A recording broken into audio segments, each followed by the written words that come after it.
All right, so today we are going to be sculpting probably this character here. This is a guy I just found on Pinterest, so among all the AI crap, so I'll try to do my best to sculpt this guy.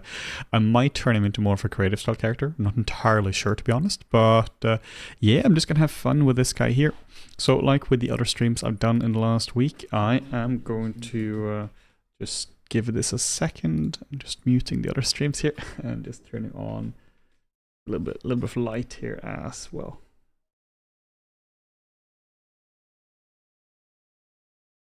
Cool. So if people can just confirm that the chat and everything or the audio and such is working, then I'll get cracking with this sculpt. So I think this is going to be a really fun one. I'm going to be using the Flipnomos face kit for face VDM kits for this. So this is a series of base meshes that are really made for this. So I can just basically start off with one of these guys here. Maybe I'll start off with this one here. And then just see which one I do. Probably this one here. This is a bit of a slimmer face, and then I'll just get cracking with this. So this is a really cool kit because it allows you to essentially sculpt really fast. You can see here it has already little X's here. This is to indicate where you're supposed to place the VDMs.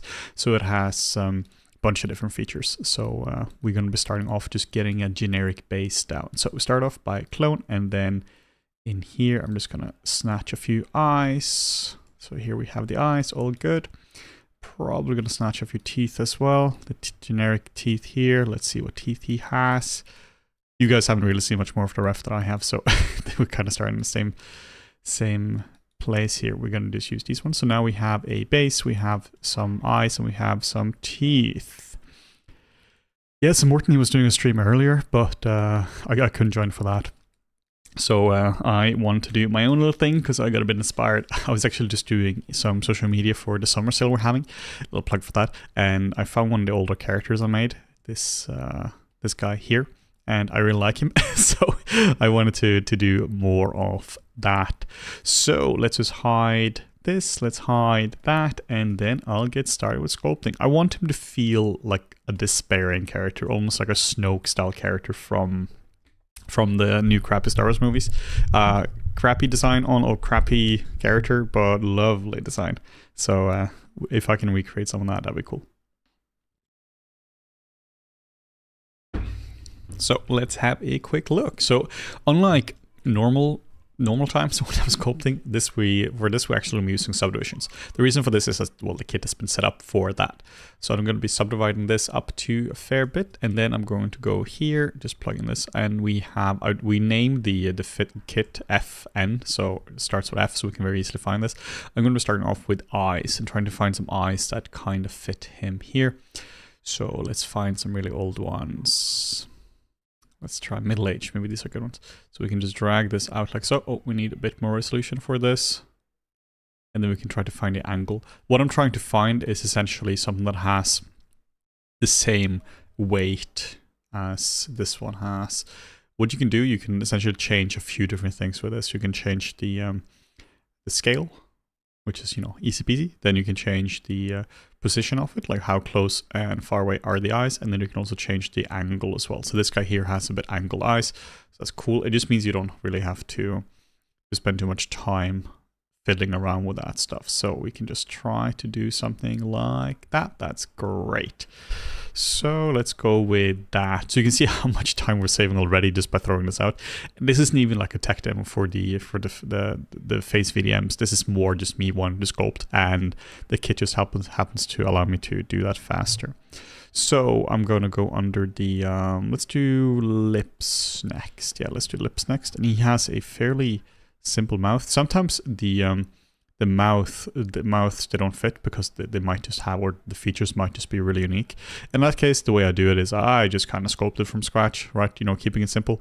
It's not like it's not like a VDM kit or anything like that. It's a replacement for good sculpting, because that would be terrible. We don't want replacement for sculpting.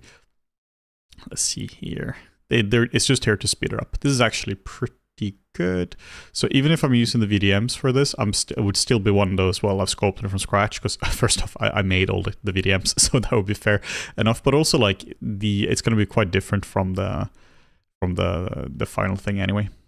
So let's have a look. Damn, sculpting face looks look easy. Yep.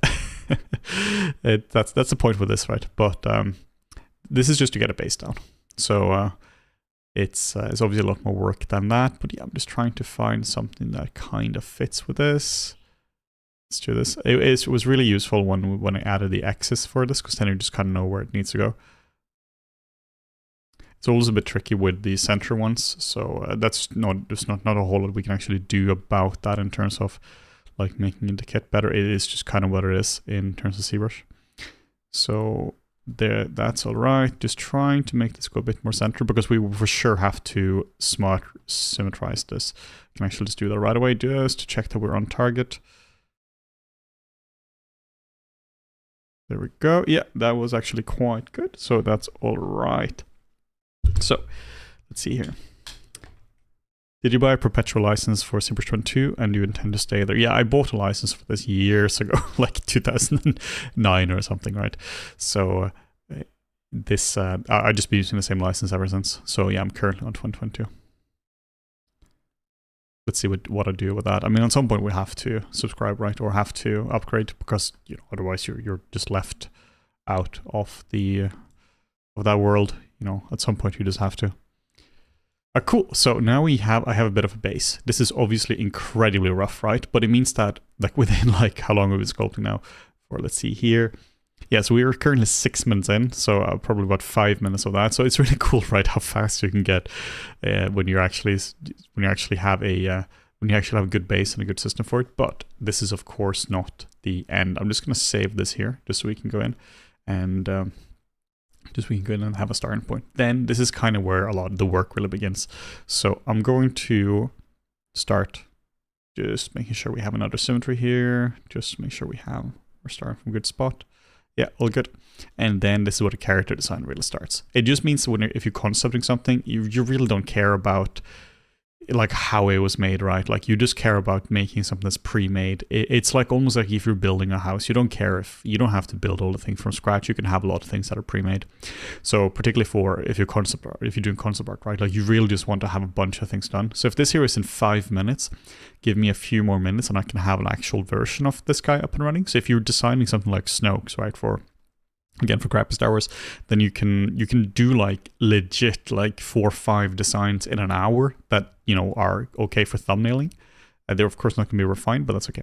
So let's start sculpting. I'm going to be using my custom brush for this kind of stuff, and then just going to go down a level, and then we're just going to get this up to a certain level. I essentially just want to get to a level where this is where this feels a bit more just oval or refined, kind of has the feeling of the character, and then I'm going to, you know, just keep refining him.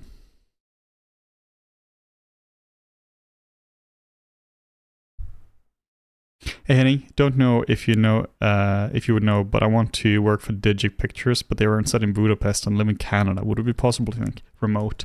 I mean, maybe. That depends on Digic themselves as a studio. One thing you want to definitely want to have a look for here though is, or 2 things. First, you have time zones between Budapest and Canada. That is ruthless. You're talking about like what is a minimum 7 hours or something, depending on where in Canada you are. If you're in the West Coast by Vancouver, you're talking about like that's probably like what, 10 hours or so. So that's really, really ruthless.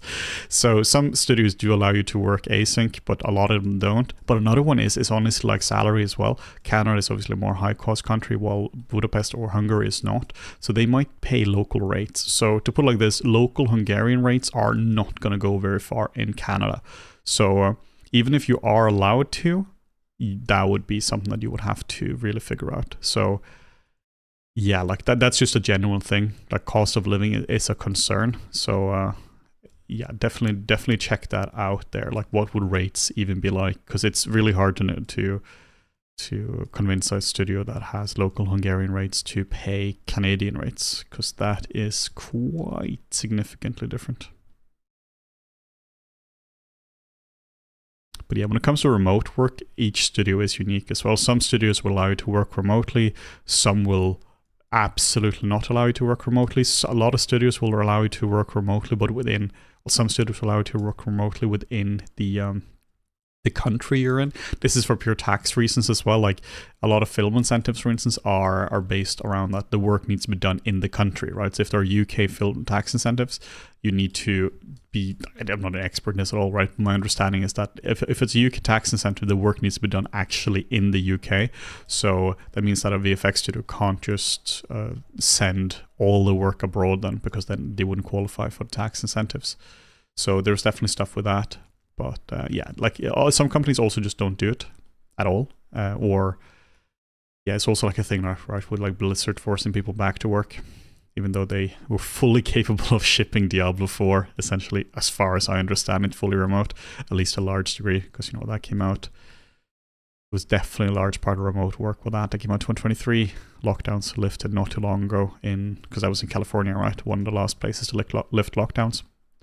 So yeah, where remote work is just a tricky thing at the moment.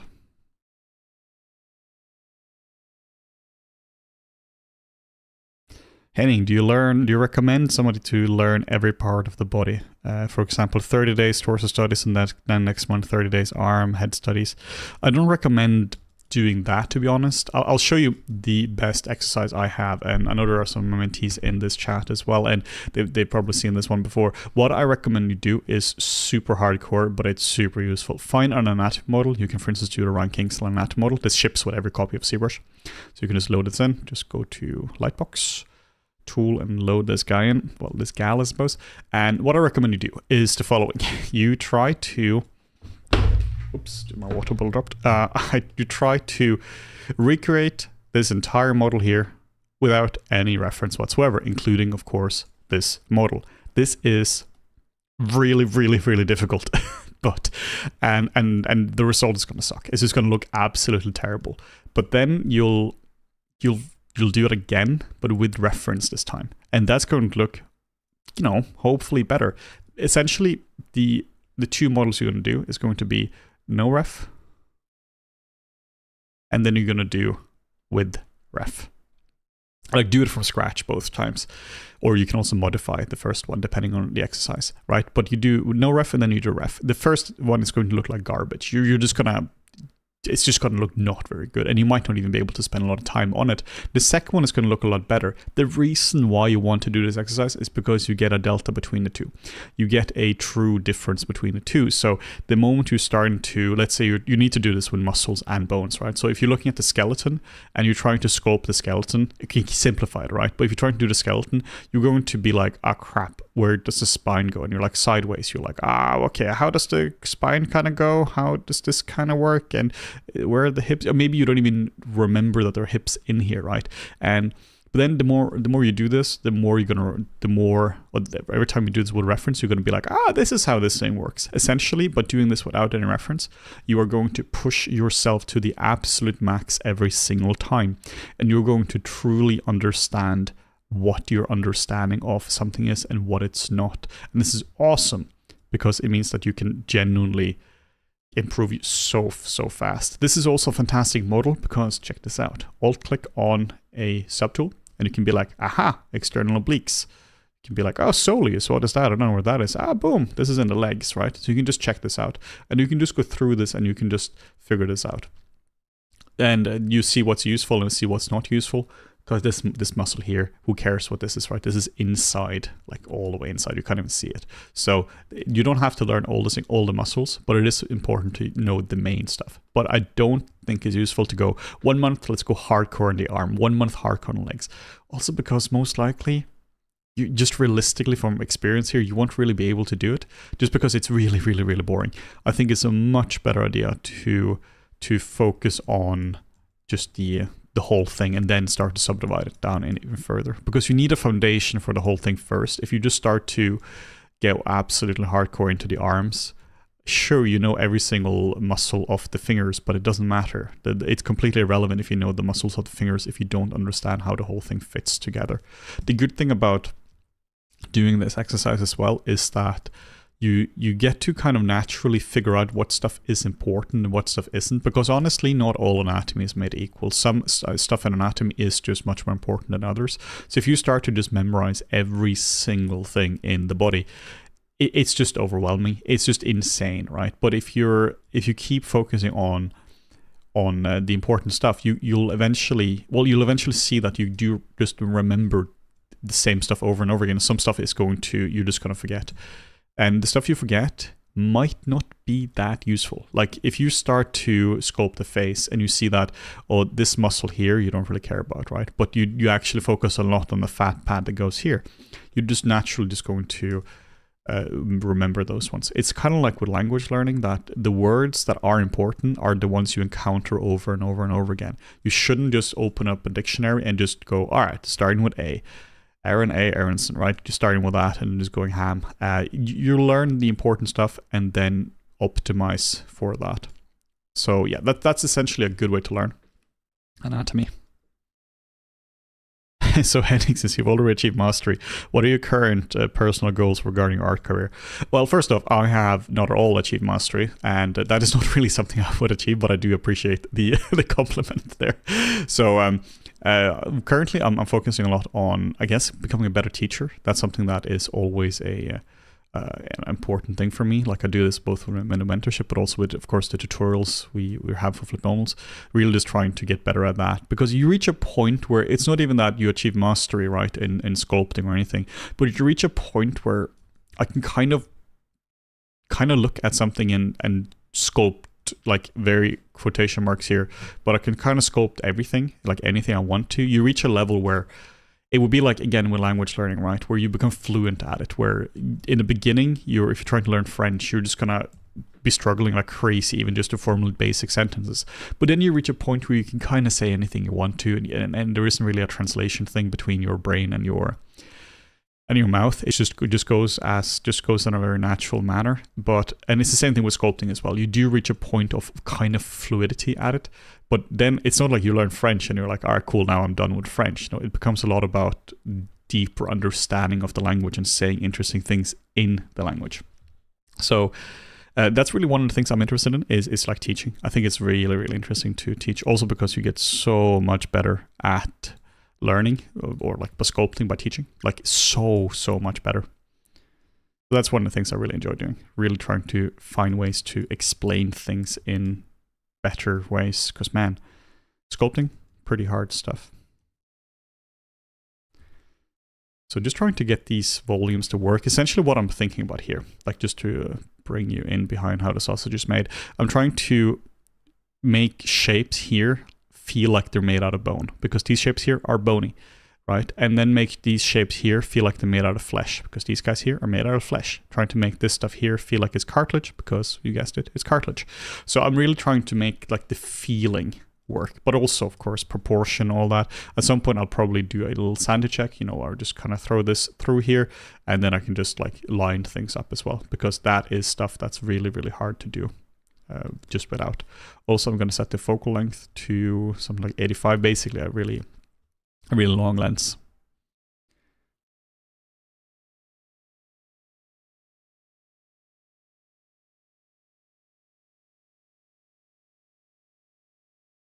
But yeah, art is something that you always have something more to learn at, particularly something like sculpting, particularly also something like sculpting, because it really is like a lifelong journey to learn sculpting.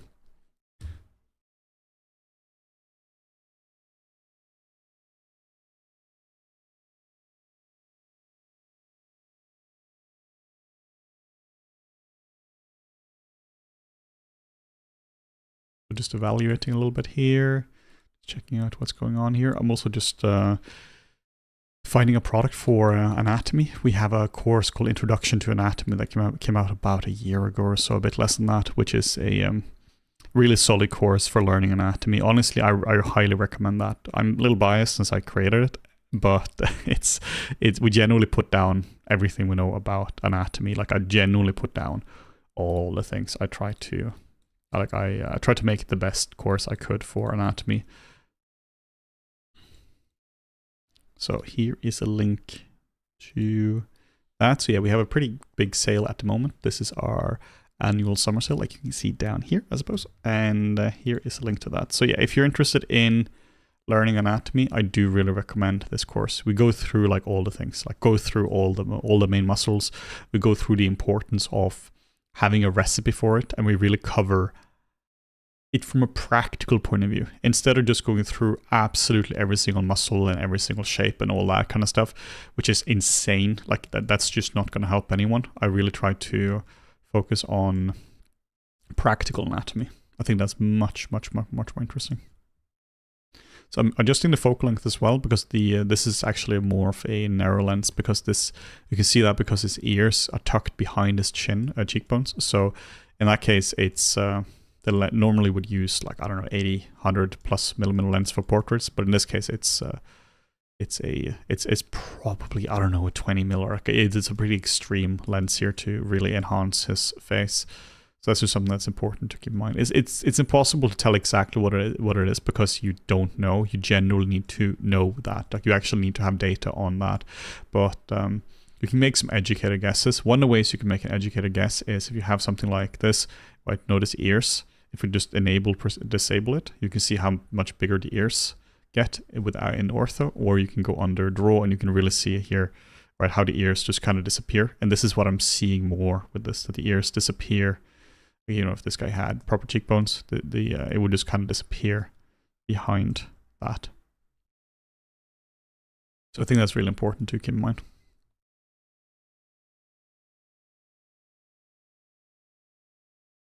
You can see like how his head literally shrinks, right, just by enabling perspective. So I think it's very important to work with perspective on essentially at all times. Otherwise, you're working completely blind, to be honest. I know some people do prefer to work with just an ortho, but man, if you do that, you need to check it in your rendering software, 3D software, because check the size of the head, right? It's a completely different size of a head just by changing these parameters, or by one key, right? So if you, let's say you were trying to make a hat for him, somebody else makes a hat, and then you just have screenshots to go based on. Of course, you could export the model, right? But if you just have screenshots, they're going to build a hat that's way too big or way too small, depending. So yeah, definitely check that out. Like, make sure that you know what you're working with in terms of focal length. Here, I need to actually remove a bit of the skin here on top here.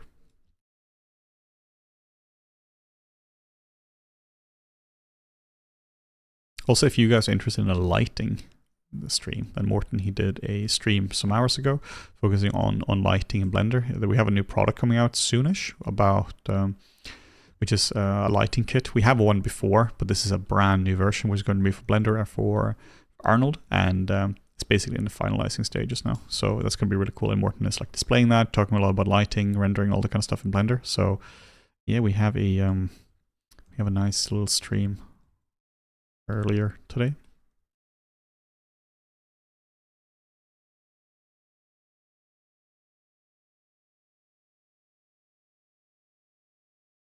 Are you able to move the top lip independently from the bottom lip of your face kit? I mean, they are like, it's just sculpted, right? But what you can do, you just mask it off. So if you want to move the top lip here, you just mask it, and then you can just go up.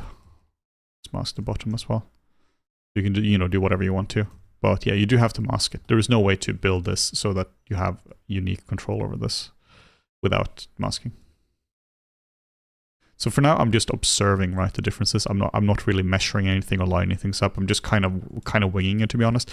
You reach a point where you get pretty good at winging it, but even no matter how good you are at just lining things up with your eyes, you have to line things up with images as well, at least if you want any kind of accuracy.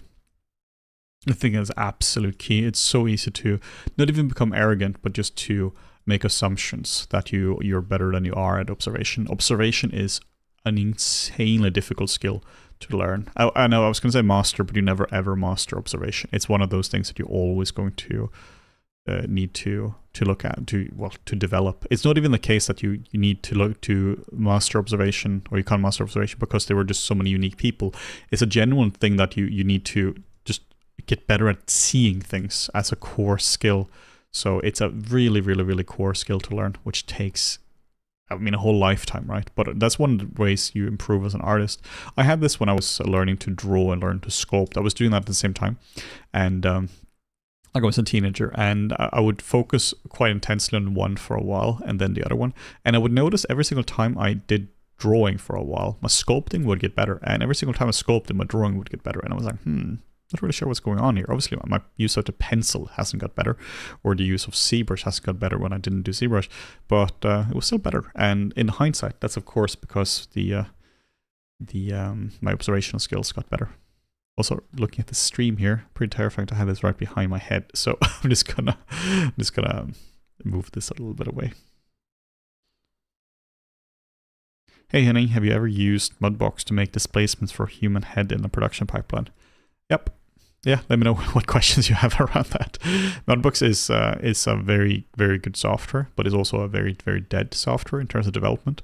So it's a real shame. It was, I mean, it's been dead for years now, right? For like a decade or so. Like nothing has really happened in Mudbox in actual, like over 10 years or so. The updates are entirely negligible, but it's a very good software as well in so many ways. It's a much better production tool than ZBrush, I would say. You can load in full displacement maps. It has full UNIM support. Well, kinda, right? It has, the naming is weird, but it still has support for it. So you just have to rename it, which is a bit of a pain. But yeah, Mudbox is a great tool. Just fortunately has been basically become abandonware by Autodesk, unfortunately. Because my God, that was a software with a lot of potential. If Autodesk hadn't bought Mudbox by SkyMatter, I'm sure it would have been an actual, or bought SkyMatter, I suppose. It would have been an actual competitor to ZBrush. I mean, it was, right, back in the day, like 2008. But that is ancient history at this point.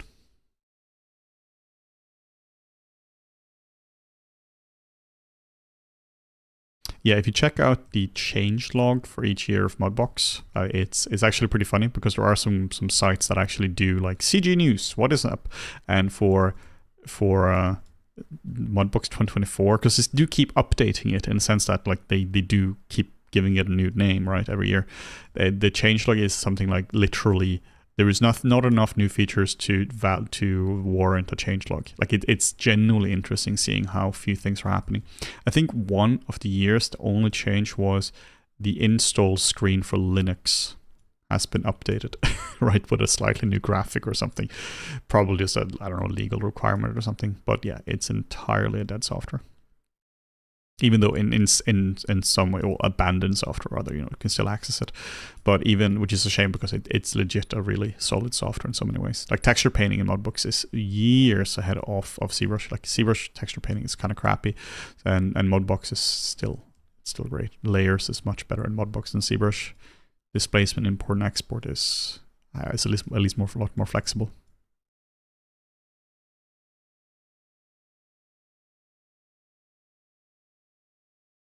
Yes, you can see the difference, right, between before and after. It's still kind of similar, but this is after 6 minutes, right? And this is now after, how long have we been going for? Let's have a look. Yeah, this is after like 28 minutes. So that's about 20 something minutes of additional sculpting on top of that, which of course is important, right? But yeah. It was genuinely interesting finding references for this because every time I use Pinterest now, I'm just ranting about it. But I was going on Pinterest because that's where it's been traditionally a very, very good reference site, and legit nearly all images I found were all AI. Like you had to actually you had to properly analyze them to not find AI images. A real problem with AI images is like take away all the ethics of it, right? Which is obviously a concern. Hard to take that away, but it's just that if you're using an image like this and you don't know if it's AI or not, which can be legitimately really hard to see sometimes because it might be a bit of a low quality image and you're just kind of using it for the feel, is that the anatomy is just flat out wrong. Like it's not a valid image it's not a valid reference picture in really any way. So that's really a concern as well. I really think that sites like Pinterest are going to be in a lot of trouble because they're going to be completely destroyed by AI. By completely destroyed by AI, I mean that they're destroying themselves by not doing any moderation on that. That's what we did for Flip Normals. Like we changed our AI policy not too long ago, just essentially to say that direct AI work is not allowed on Flip Normals because it's not the place for it. It's just not something we want to condone.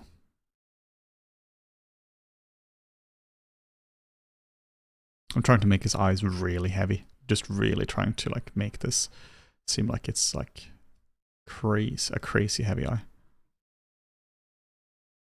So even if you have a pre-made eye like with the Flickmo's face VDMs, it's still a lot of work, right? Like that's just going to speed it up for you, but you need to be able to sculpt without the kit in order to, you know, make something that looks good. If you can't sculpt, you can't make something that looks good. Because yeah, then it will only take you this far, and this is very far from something like this, which is hopefully quite obvious.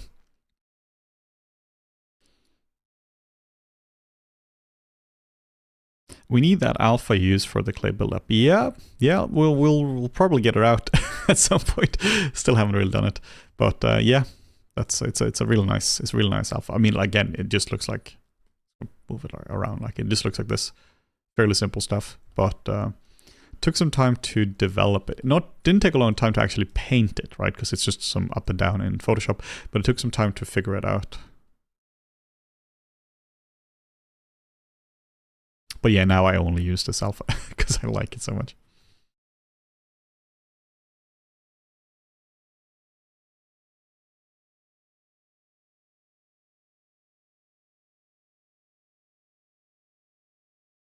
All right. Just trying to make the skin feel really heavy.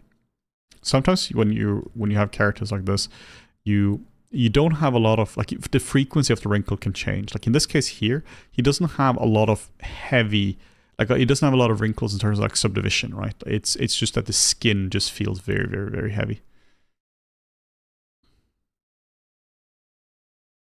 And I'm gonna line him up now pretty soon because he looks a little bit like the Green Goblin right now, so we can't have that. So I want to I'm just gonna line him up. The way I line him up like this is usually kind of bootleg. I just do this, then I do Willem Dafoe, that's the guy I was thinking about. Then I do this, and then just kind of do this, and then I kind of try to make it work.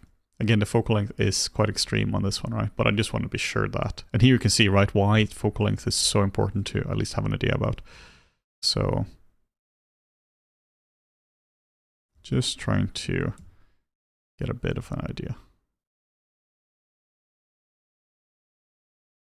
This is not going to be perfect, but yeah.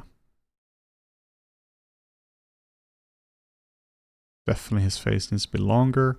It's great. What you can also do when doing this is you can just click on this button here and that locks the camera so that no silliness happens. It's real easy to rotate something by accident.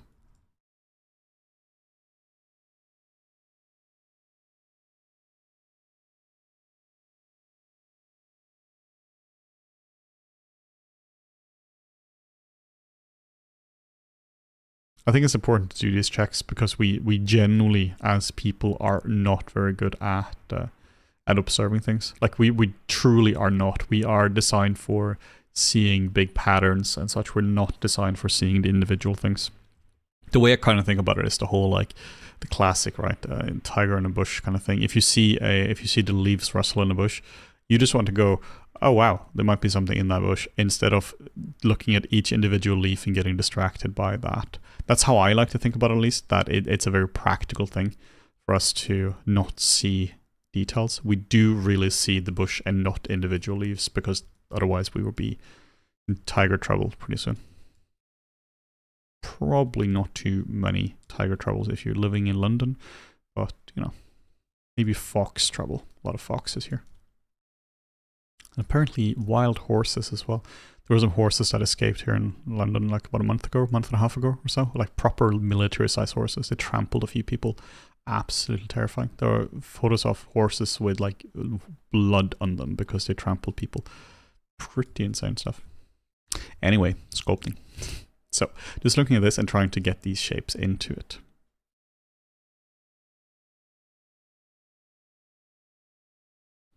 Is ZBrush used for adding realistic hair, or is that a different software? Yeah, usually you would do hair in a more of a specialized software. This could be in not even specialized software, because ZBrush is a specialized software, but you would do that in a specialist software. You would use it in a specialized toolkit, like maybe in Maya you would be using XGen, or you could be doing something like Houdini as well for it. There are tons of plugins for this. The hair tools of Blender have got better as well over the last few years. Still not fantastic in my opinion, but they definitely got a lot better. A way to see where the best hair tools are is to see renders from different software and seeing, like, judging by the hair tools. Because if there are fancy tech demos or something about different tools, let's say there are tons of fancy sculpting demos from Blender, right? Like really beautiful stuff. And then you don't really see any sculpts from Blender or sculpts from whatever. It's a bit of a, if not a red flag, at least a orange flag, yellow flag. That the tools might not be the best, because essentially people tend to use tools that are good. And that's one of the things with hair in Blender. I haven't really seen a lot of good renders of good hair from Blender, but I've seen plenty of amazing renders from Houdini or XGen or, you know, like whatever the tools in Max are. You know, there are just a lot of good results from that. So that's a way to judge it, right? Like the sculpting tools in ZBrush are fantastic. One of the ways you can see that is that there are so many good sculpts coming out of ZBrush. Same reason you don't really see a lot of good textures coming out of Blender, and you do see a lot of good textures coming out of Painter. And it wasn't like, it's not like people just, like, Painter has been around forever. Painter is still a fairly new software that's being updated in many ways. It's an immature software. People just, immature and mature at the same time is a weird one, but people just use the tools that are good.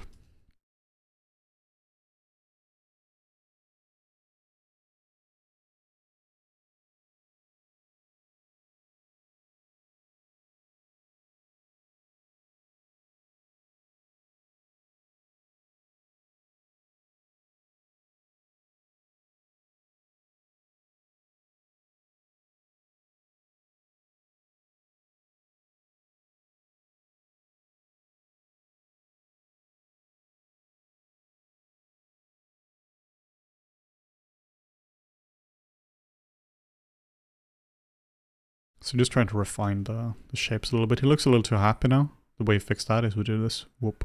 And then he looks less happy right away. And I think I need to give him some eyes now, because the eyes are so important for, done, perfect. The eyes are so important for making the character actually work. So I always just put in some eyes here, just so we can make sure that it actually works. Then I'm going to rotate them up like so, so it's similar to the ref. Bit more like this. So what we can do, we can make the face a bit more downward, so this points this way, or we can do the opposite. It's really important, at least, to get the eyes into the character pretty early on.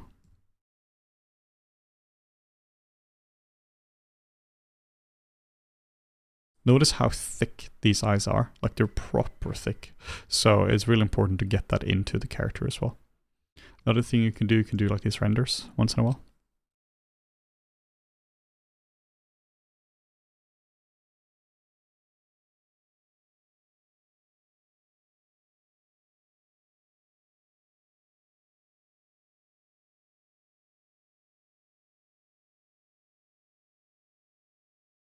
Gonna make his brow a bit heavier as well. A good view, which a lot of people don't really know about, I think, is just like going from the top view, really just looking at this and then, yeah, just seeing the character from top view is really easy to forget about that, and then the character looks weird. I'm not sure why, and it could be because, like, fundamentally it's a little bit wonky, even though you've kind of checked a lot of different things. It should be working, but it's not.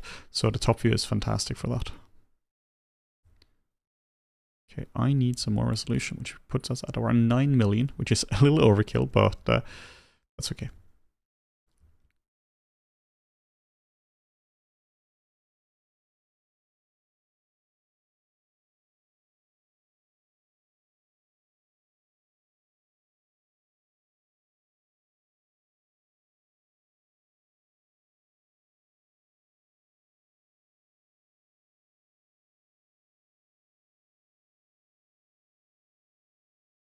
Trying to make the eyes have this nice little curve to them.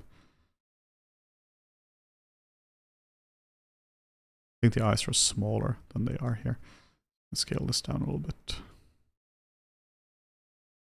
You don't have to even match the character like fully. We usually what I do, I use them as a starting point, and then I do my own thing on top. This just makes it a little more interesting.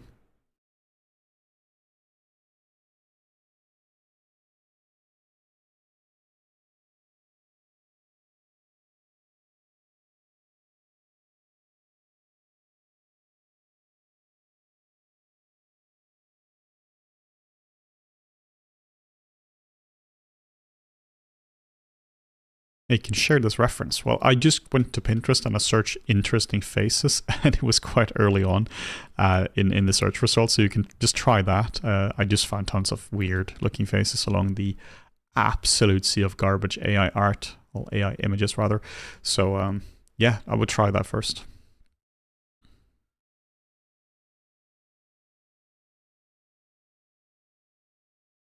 I'm trying to beef up the nose a little bit. This guy here looks like he's had his nose punched a lot of times. Might not, but makes it a bit more interesting if you just make something a bit wonky. Yeah, so progress from this to this. It's just trying to get the shapes to be right. Nothing too fancy, just working up the volumes. Trying to essentially get the feeling of this character, which is really like this look of despair. So for that, I want to really make sure that the face feels proper heavy and old.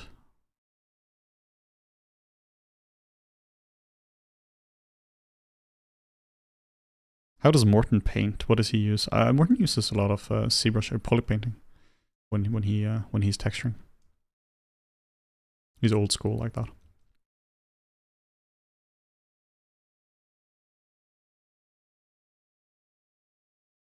I'm gonna try to really get an AC label full to make this heavy.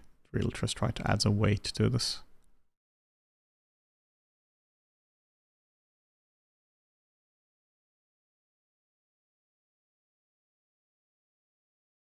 It's really hard to design things like this on the fly, but I'll do my best because it's always just hard to figure these things here out.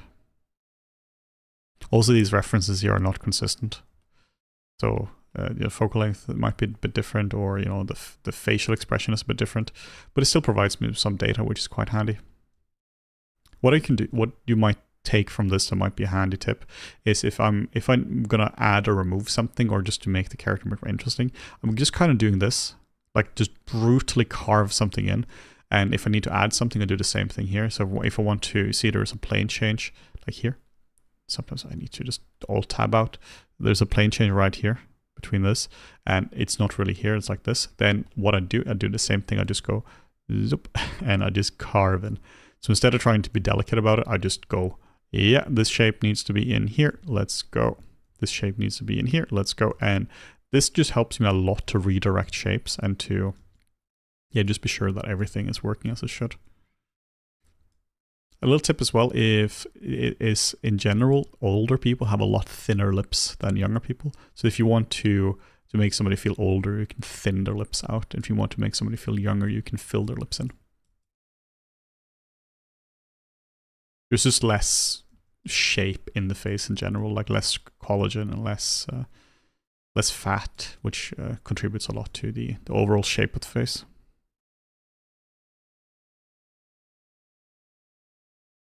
And every sculpt goes through a kind of sucky phase as well. You just have to go through that. If your sculpt looks like, if you're not happy with your sculpt, what I really recommend is that you just go through the whole thing. Oftentimes, everything just needs another touch. It's not that the sculpt might be fundamentally flawed or anything. It might literally just mean that you just haven't touched all the areas of the sculpt. So I think it's really important to do that. What this means is, let's say that I'm not happy with this now, which I'm not because it's early on, is that I go through everything and I refine absolutely everything. Like go over it multiple times. See the sharp line here? Sharp line needs to go. And after you've done that a few times, just take some time, of course, then usually I see that my sculpts start to just refine, just gradually. It just takes time. It's so easy to fall in love with the brush strokes as well, instead of trying to make a sculpt that works on its own. It's kind of cool though with these sharp strokes, so maybe I'll try to keep this a little bit. But yeah, I think it's really important to focus on appealing shapes instead of just focusing on like fancy brush strokes or texture or anything like that. Don't worry at all about that stuff for now. That's stuff that comes later.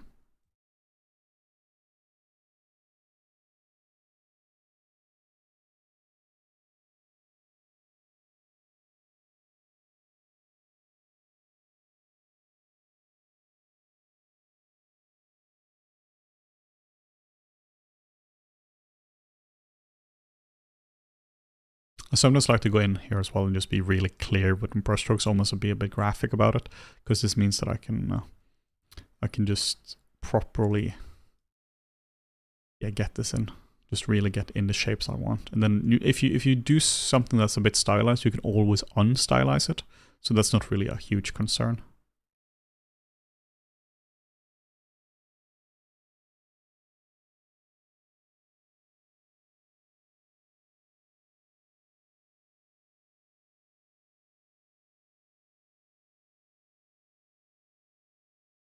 I just tend to redirect stuff and resculpt stuff if it doesn't work. I find that to be the best way to go about it.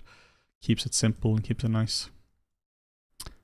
Yeah, so we are now, let's see here, I should probably just put OBS on top. We are currently 45 minutes into it, and yeah, it's starting to look alright. Still early, right? But it's starting to look kind of like a character now.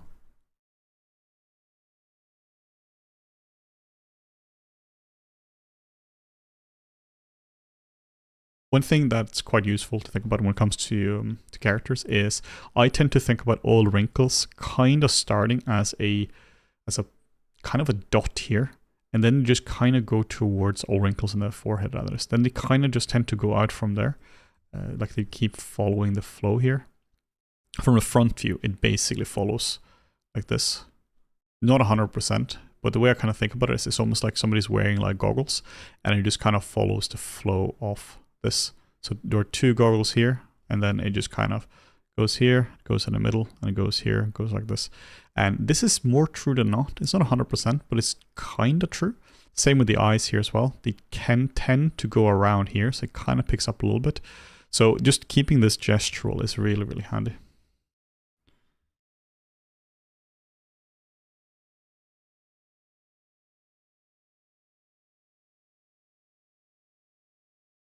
Because wrinkles are not just horizontal or diagonal or anything. They're highly, highly, highly gestural. So I'm always trying to bring them back essentially into like one point here.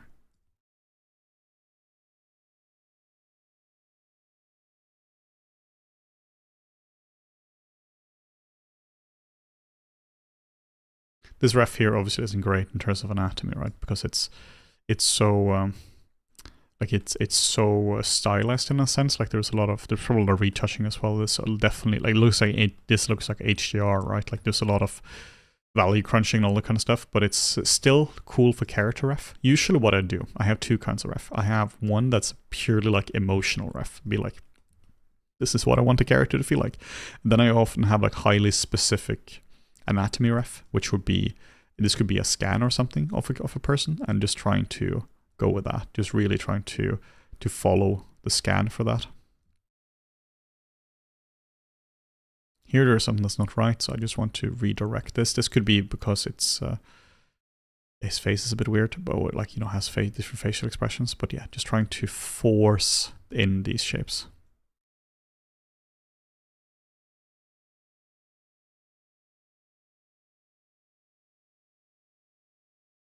How do you make a face nice and flowy? You add nice and flowy lines to the face. Pretty simple. How do you not get carried away with clay buildup? Things can get ballooned very quickly. Yeah, that's a good question. What I tend to do is, like, I've been doing this for a while, right? So I do a lot of this stuff in my head. But what you can do, if you want to, you can do I'm just going to clone this so I don't destroy it. But what you can do, you go between smooth and clay buildup, even like smooth stronger, which is fantastic as well. So we can go in here, we can just smooth the shapes out, because because clay buildup tends to have a lot of, it leaves a lot of artifacts, leaves a lot of texture, which can be cool. The problem is that you don't want cool, you want correct.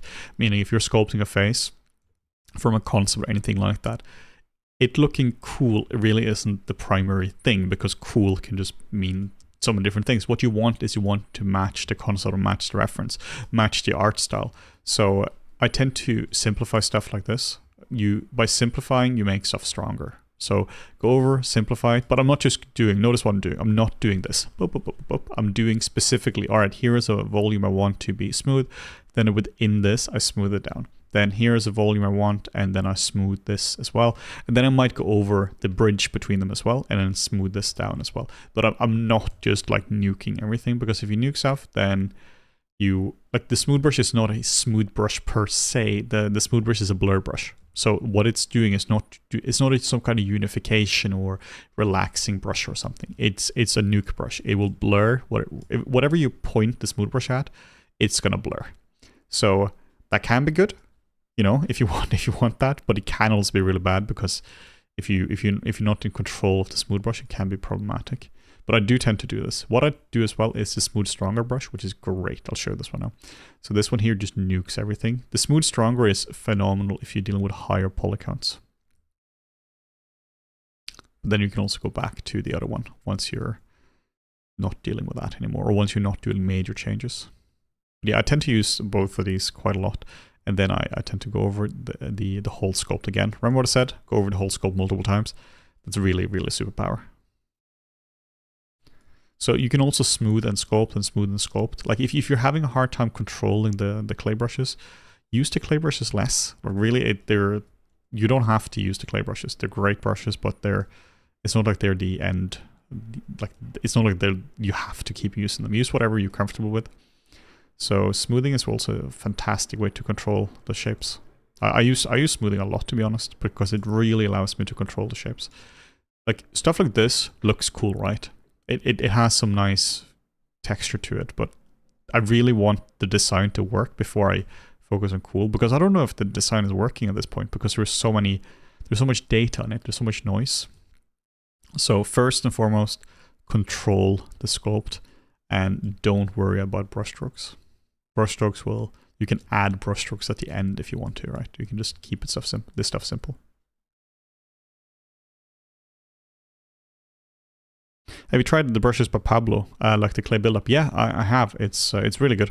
The one I'm using is my own version of the clay buildup, which I really like as well. But yeah, the clay buildup that Pablo has is really solid. Like his brushes in general are really, really, really nice. Very, very high quality brushes.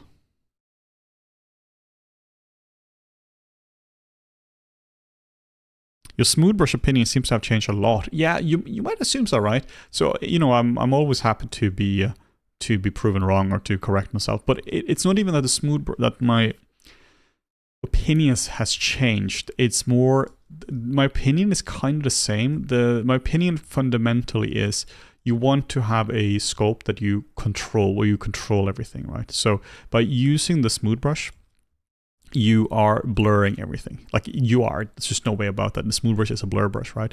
So that is good if you know how to control it. But a problem is that a lot of people, they're just sculpting, like they were just sculpt smooth, and they're not really trying to get any sharpness or any mid-frequency or anything like that into their sculpts. So in that case, it's a very good idea to not blur things, right? Because you're just blurring things too much. But if you control it, then great, then fantastic. And by not smoothing at all, you do get a really nice texture, and you do really control it. But yeah, I just think it's a good idea to know what the tools are doing. But yeah, I have been using the smooth brush more over the last few years, because it is a fantastic way to control it. But like I said, right, you know, you really need to break it down into. You really have to break it down into segments, otherwise you're just gonna end up with something that's so bland. But yeah, it's a fantastic tool. But like, you know, it is just a tool. But should probably make a revised video, because we made one some years ago. Well, some years ago, like half a decade ago now, 6 years ago probably. How to sculpt like a pro, where we talk about that. But yeah, probably time to give that a bit of an update. I've also personally learned a lot about sculpting the last few years, because one of the things is, well, two things mainly. I've made a lot of tutorials about sculpting, which means you improve a lot. I made a lot of anatomy tutorials, which means I learned a lot about anatomy. Then the more you know about anatomy, the more you can internalize the anatomy. So everything just gets easier. But also I've just done a lot of mentoring. I've just done a lot of teaching, like in person and with my own mentorship, right? Where there's just a lot of troubleshooting and a lot of ways to explain things. So and just a lot of studies, because if your student is doing a study, you know, I'm also doing a study because I have to also kind of study at the same time, right? I have to be on top of what they're doing, but also you just learn a lot from teaching.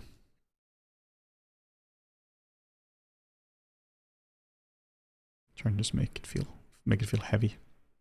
But now what you can see, what I was doing was I was smoothing things, and then I'm working over it again. So that's a perfectly legit way of doing it. At the end of the day, it's just shape, right? It's just shape that you have to get into essentially a specific kind of feeling you want. So whatever works. He looks a little bit stylized now, which I'm not loving. So I think I want to turn him a little bit less stylized. I mean, we can do that proportion-wise. I'm not really hating him, but his shapes are quite strong at the moment, like quite sharp. So I think I want to like blend it a little bit.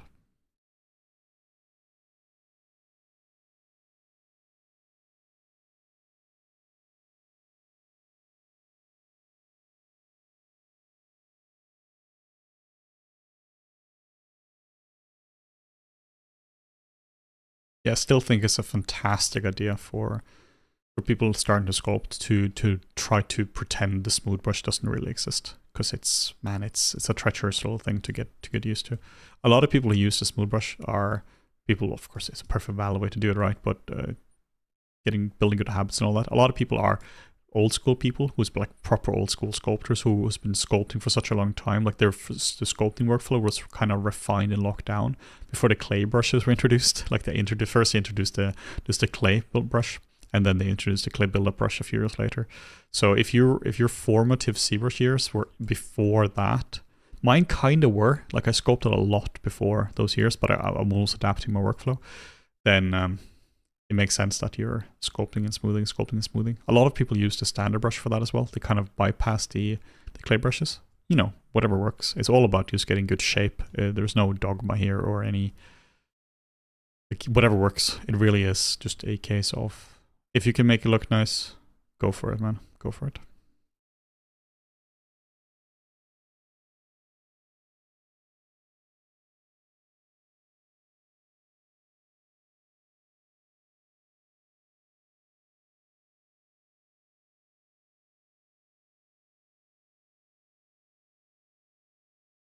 I want to give his ears a pass because the ears are still exactly the way they were, just slightly different proportions.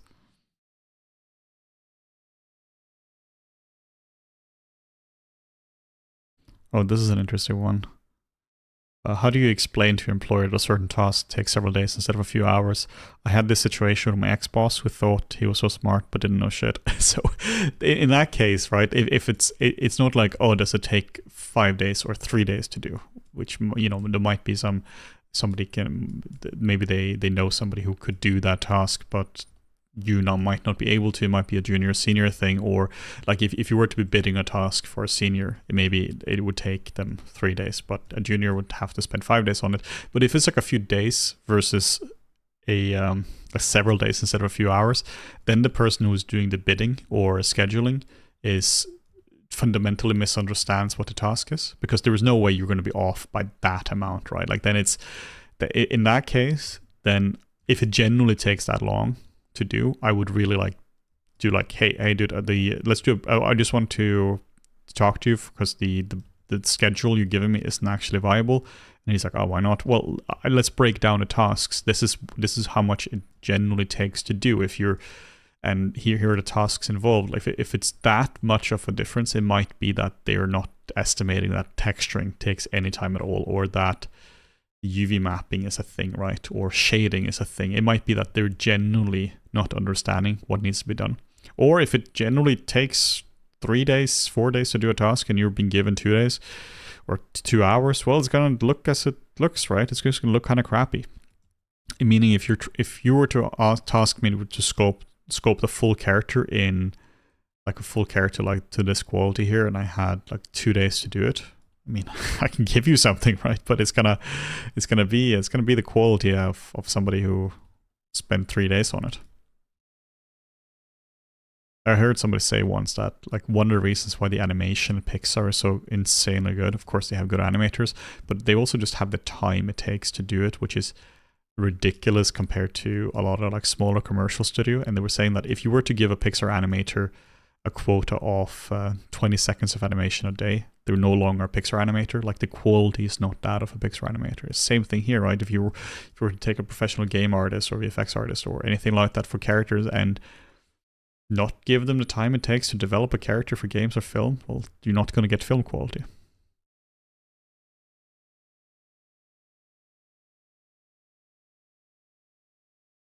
Funny you should say that. I've got 10 characters to do 2-3 per. I mean, it's like, it can always be done, right? Like this here is like an hour now, right? You can hit the ZBrush button and boom, you have a character in an hour. And then I can spend like an hour texturing it or auto UV him, right? And all that.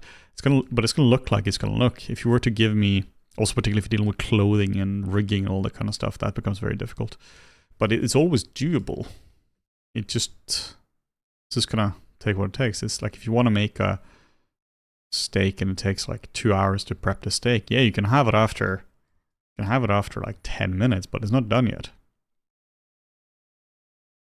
So I think a lot of that is about just managing expectations. And then if you have to do that many characters, being like, well, the bar is just going to be what the bar is. Don't completely kill yourself over that, because man, that's going to be stressful. If you're expecting insanely high quality and you have to do that many characters, like, it's just not really doable.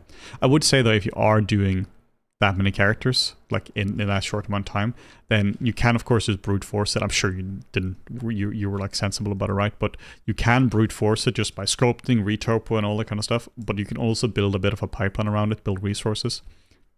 Of course, if they allow you to, which would be the smart thing, then it would be like, all right, cool. All the characters need to share topology so that we can use a set of base maps for it, so that we can reuse blend shapes. We can basically texture one of them, and then we can modify the textures to fit the other ones, so that the shader setup is going to work for all of them, so that, you know, the texture maps are basically plug and play.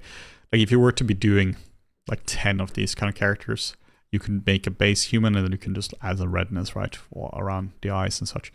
But yeah, there's definitely a way to basically turn it into a bit of a conveyor belt. But also, like with a real life conveyor belt, the more automation you do, the less individual attention you can give to each one of them as well. But yeah, you can there are definitely ways to speed that up as well. But that's something that of course should be done on a studio side and not just by an artist side, because that's not always up to the artist. It's up to like supervisors and leads and such. It's one of those things I found in VFX that a lot of times there wasn't time to save time. We weren't really allowed time to properly sit down and like experiment with pipeline and build and all that. It was just like, all right, go. And then instead of spending time on building tools, which can actually save us a lot of time down the line, it was just down to, yeah, just we have delivery tomorrow. We need to see a first pass. Yeah, but when are we doing some R&D for this kind of stuff? And oh well, that R&D, it's always the time that just gets nuked, right?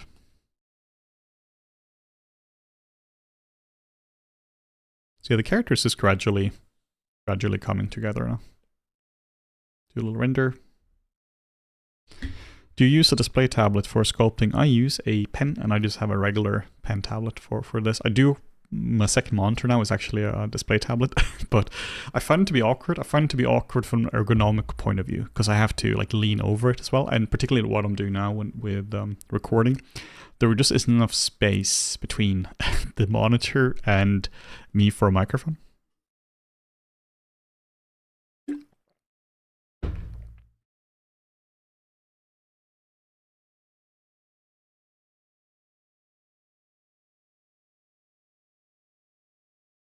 Yeah, I'm using a Huey one. The one we have now, but Morton has the same one. This is from like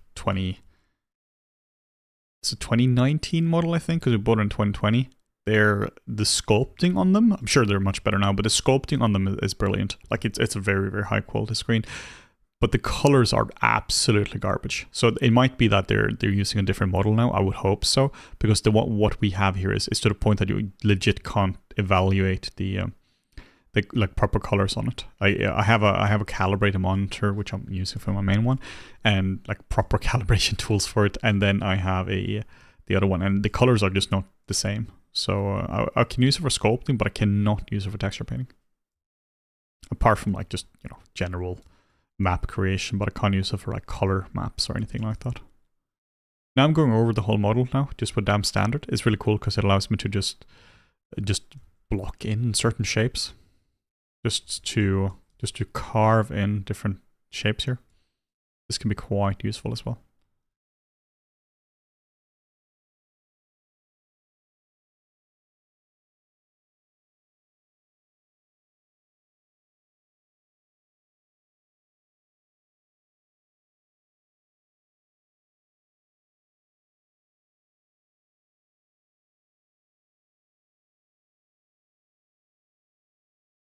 Here you can see the difference between the focal length I'm using versus perspective versus ortho. Basically, it's really important to use to be on top of that.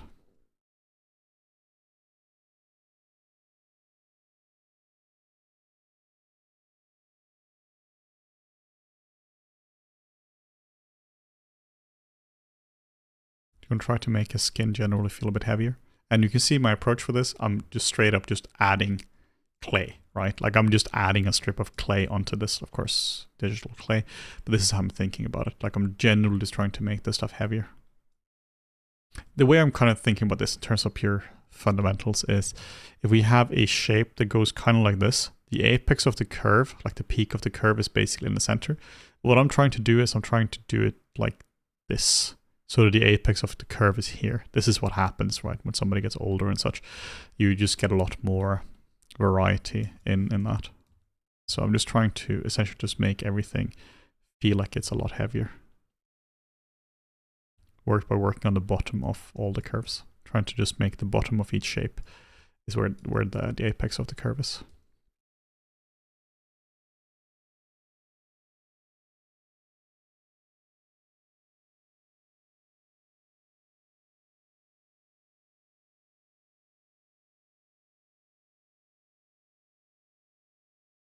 Do you think making dirty sketches without going into detail is a good way to study, or is it always going to go further? I think it's really, really, really important to have a purpose for studies, because if you're just going like to sculpt, to learning things, right? It's like that is of course useful to some degree because you just get practice, but I find it to be much, much more useful to have a specific purpose behind each study. So if you're trying to learn about detailing a character and you're just kind of doing a rough sketch, then obviously you're not going to learn how to detail characters, right? But if you are trying to essentially learn how everything fits together, like at this point, right? Like everything fits together here. Like that's not the issue with this sculpt at the moment. So then you can go like, yeah, then you can do a lot of small or quicker sketches just because that is genuinely a really helpful way to learn to sculpt.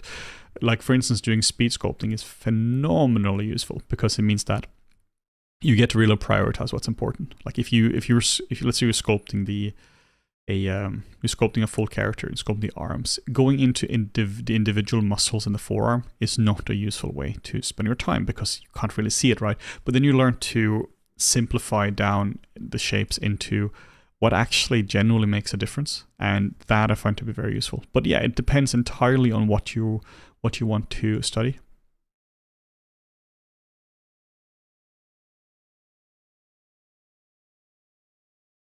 So yeah, speed sculpt's really useful, specific sculpt's really useful. What I tend to think about, which is quite useful, is you don't have to make your studies be pretty, right? It's like if you're doing math, if you're learning math, you just need to do a lot of equations. It's not about the equations themselves don't need to be life-changing. You're just doing puzzles, right? And it's the same thing with this.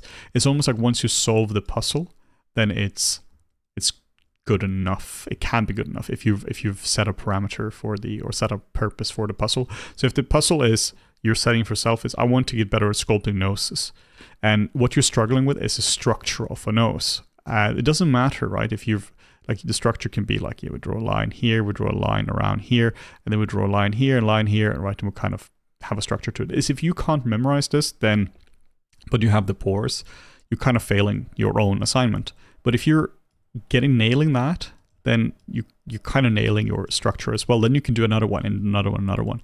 So figure out what it is you want to learn, and then go with that. I find it to be very useful to do specific studies for the face because the face is so complicated. So doing just tons of faces, while it is useful, is generally really useful to do specific studies as well. Like if you want to do well as a character artist, I think it's very useful to just drill the basics and the fundamentals. Like drill the shape of the nose, because the shape of the nose is fundamentally the same. The shape of the eyes is fundamentally the same. So if you can get that right, you're going to just do so much better at characters. For me, this is like, I've used this metaphor a lot here, but it's like if you're learning a language, you need to know the words of the language, right? If you need to look things up all the time, you're not going to have any meaningful productive use of the language. If you're learning Norwegian and you have to look things up all the time, it's just not very helpful. You need to reach a point where you can genuinely use it without needing to look things up. It's the same thing with sculpting. You need to get to a point where you can sculpt a decent character without too much anatomical reference, because again, anatomy is fundamentally the same for all people. And then you use reference for this, meaning that the reference I have for this here isn't anatomical, because I kind of internalized all the anatomy beforehand by practicing a lot on that. This means that I can now spend like an hour on this and kind of do something that looks okay, because it's all design. I'm all focusing all on getting this to feel right instead of just trying to nail the anatomy. There's always an anatomical component to it, right? But it means that you can just focus on what's really important. Which the anatomy is something that is, again, standardized between people. What I mean by that is that there is an insane, like two things are true at the same time. There is an insane amount of variety between people. Like there genuinely is. At the same time, anatomy is fundamentally the same between people. How on earth can these two things be true at the same time? Well, it's true at the same time because if you were to, like, people obviously look different, but at the same time, a doctor can also diagnose people as well. A physiotherapist can also fiddle with somebody's back and be like, yeah, you need to loosen up your spinal erectors, right? Because they were just, muscles are kind of muscles, bones are kind of bones. The position of the muscles, the size of the muscle, the fat percentage, or the length of bones, obviously very different. How you react to the sunlight. I react very, very poorly to sunlight. Then, that obviously is a big difference between people. But anatomy is fundamentally the same between people, which is awesome because it means you basically need to learn it once. And then you have a system that you can use to create an insane amount of characters. What's your favorite video game character in terms of design? I really like a lot of the characters from Sekiro because they just look absolutely incredible. Love those ones.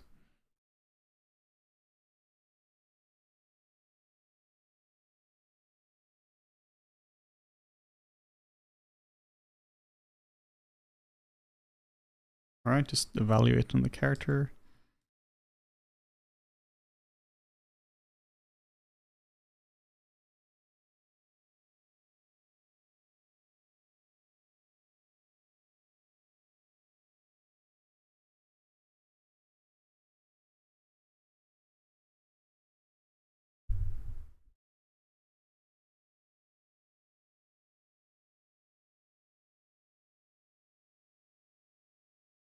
I actually answered the anatomical question here by Raphael Rossetti. I answered this a bit earlier in the stream, so you can just go back and check that out. But I do want to say though as well at the same time that, we do have intro to anatomy, so I think this is a good basis.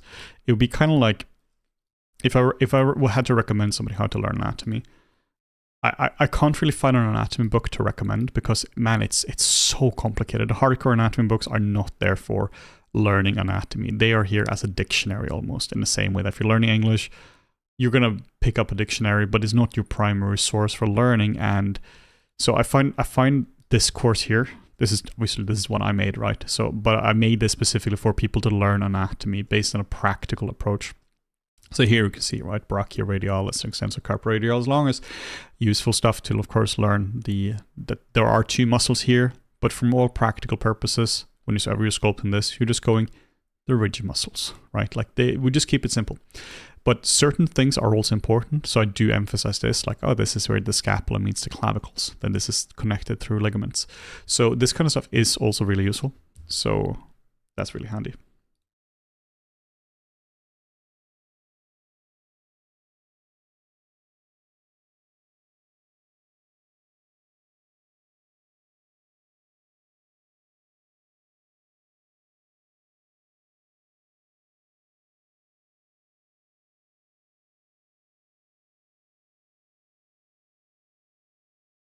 Here is a link to that, to the intro to anatomy. Yeah, so check out our summer sales as well. We have a lot of really good offers at the moment. We also have one which is which might be interesting to you as well if you're interested in sculpting as well. It's the same thing, but this is intro to anatomy and intro to sculpting. They really go hand in hand.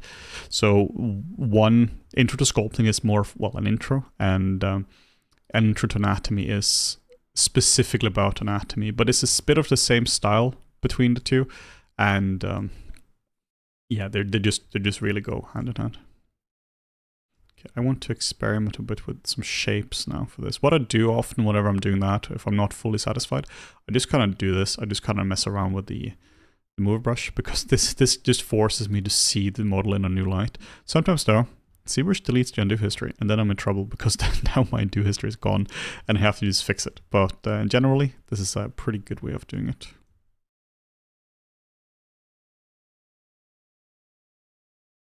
I want to make it feel like it's almost like his face is like melting a little bit, almost like the whole thing is sagging. I think that could be quite cool. So just trying to sag all the shapes down. There's no fancy tool for this or anything. You just kind of move things down. Just trying to make it feel like everything is old and worn in this. If anyone has seen Klaus, the Christmas movie from a few years ago by the animated one, absolutely brilliant. It would be kind of like if somebody were to live in that world, like how depressing that would be. Everything is just sagging down and is old and miserable and all that.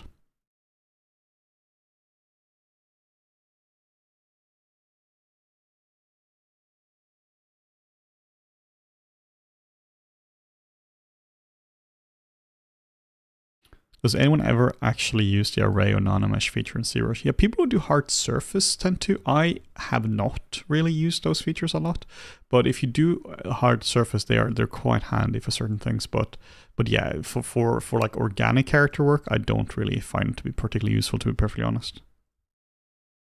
I'm gonna use the inflate brush on this now, just to really like thicken this area here up, because this guy has very thick eyes. I think I want to go in and paint the eyes here a little bit though, because they're a bit too almost like rational. I want to make them a lot darker, or a lot brighter rather. I think I'm using a texture map for this though. Yeah, I'm using a texture map. Let's actually try to just do this with poly painting.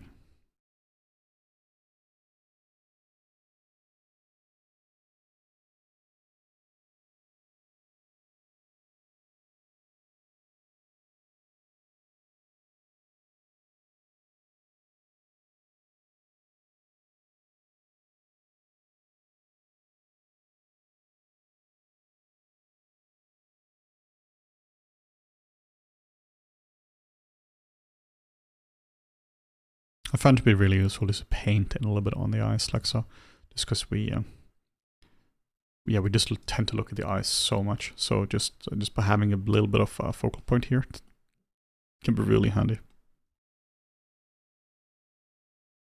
I'm just gonna fill this in as well, because I don't want any poly paint here, because there was a little bit of poly painting going on.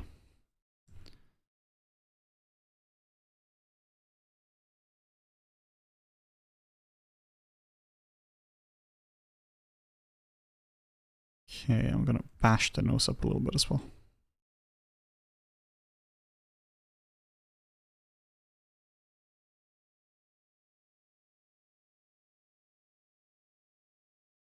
Can you recommend any shows or streams about sculpting on YouTube? I would say just like we have a lot of stuff, like just flip almost the YouTube channel, you know, here, we just have a lot of content there. So we also have a lot of past streams as well. Like this is my fifth, this is my fifth one in the last week or so, and Morten has one as well, but also from previous, we tend to do this during sales, right? But we have a lot of streams there as well the last few years, so they're still perfectly valid. So I would definitely check those ones out as well, but also ZBrush themselves, like the I guess now the Maxon YouTube channel, they would have a lot of streams. So if you want to check those out as well, I personally haven't really watched them. Nothing wrong with that. I just really watch streams. So because I don't really do that. Not really my thing. But check that out as well. I'm sure they have a lot of really good ones. I know they have a lot of fantastic artists during like on those streams. So they have a lot of really good ones. Amy Adams as well is also there as well. Sorry, Ashley Adams. Amy Adams is a different one. So they have a lot of really good artists actually doing the streams.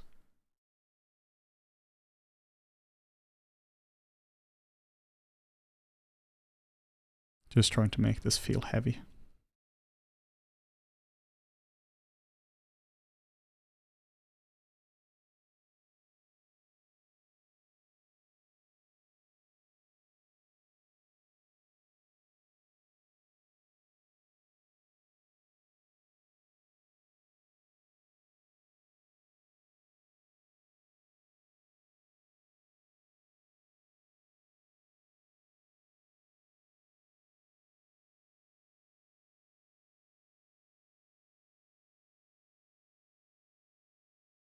Hey Mandrin, nice for you to show up. Always a pleasure having you here.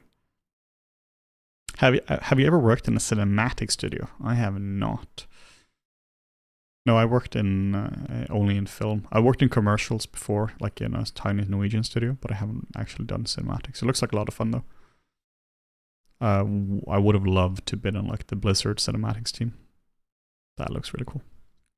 Or like Blur Studio.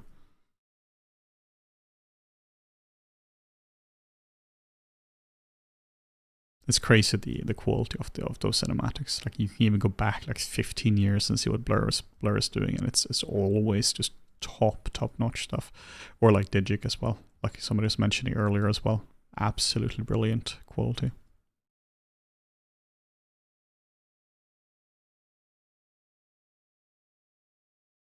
For me, what put Digic on a map was the old Assassin's Creed cinematics, like from way back, probably like 2009 or 8 or 10 or something like that. It just looked so good.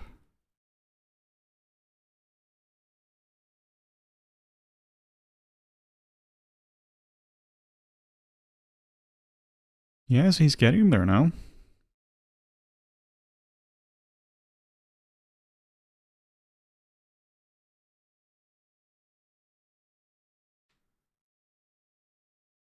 Cinematics versus films have a real difference. You mean cinematics for games? Yeah, like, you know, trailers is a bit of a different thing, right? Because then the trailers are just done by the VFX studio or the studio, and then you usually have a specialist company doing the trailer edit for it, which is also why the trailers can be really crappy, because there might be a big disconnect between the directorial and all that. But yeah, I mean, cinematics for games are just very different.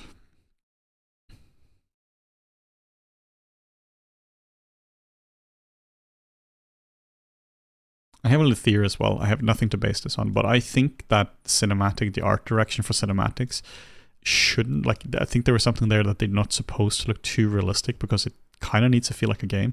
Because you could have just shot those, right? Like you could have shot those with a real camera, real actors. It might be the same price for a lot of things, but I think there was something to that. They kind of need to be done all with like in 3D, just because otherwise it doesn't fit the game aesthetic for it. Because obviously no game looks as good as their cinematic, but it's almost like something like we want to believe it could. But if it's shot with real people, there's no way. It would just be a whole different product.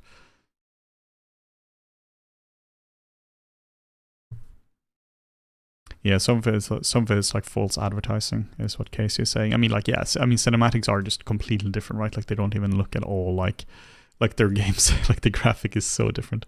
Some of my favorite cinematics were the Warcraft 3 cinematics by Blizzard. back, way back. That's like 2003, I would say, 2002.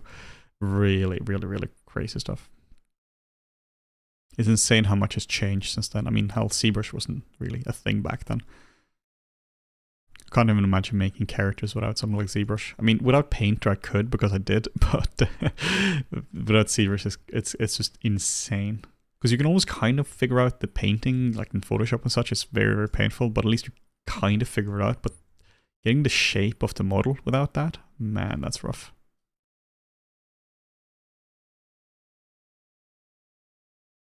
Alright, so I'm going to shift gears a little bit now. I'm going to actually use the some alphas for this. Why? But this is way too early, Henning. Surely. Kinda. I just posted something on Twitter about this, really. So the gist about this is that whenever I'm doing high frequency, is that I'm doing this in 2 stages.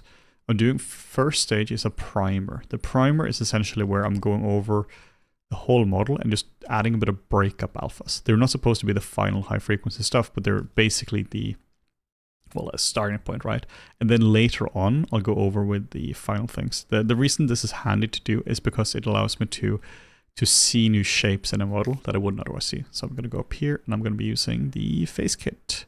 So this is a really handy kit. This is for, I actually need to use the old one here. This is a kit for, I should find this as well. So this should be here somewhere. We have 2 kits, two really good ones. We have the skin kit. I'll send a link to this. And then we have another one as well. Should be a link to it here, I reckon. There's no link to it. Oh, so let's see here. This is the one. This is the one I'm using now, the face kit. This is specifically made for faces.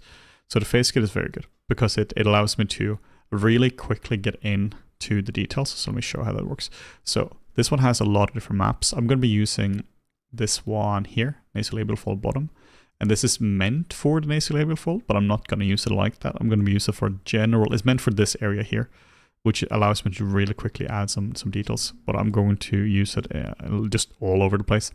This is really useful for doing overall breakup.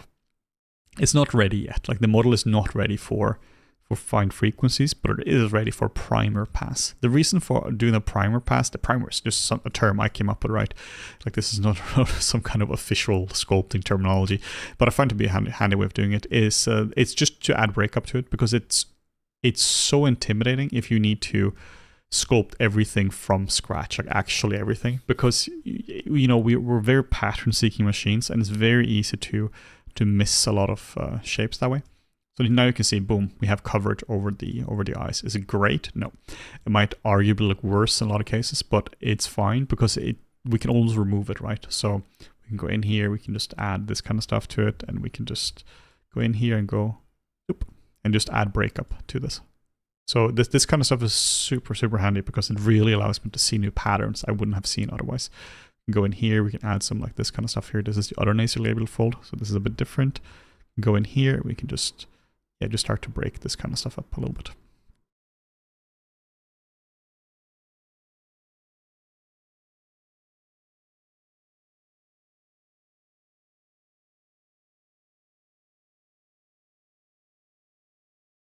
And then we can do a general. There are some here that are really nice. These are just more like generic ones, but this is quite lovely as well. When does the sale end at the moment? So it lasts to the end of this week. So it lasts until the end of Sunday, Denmark time, mind you.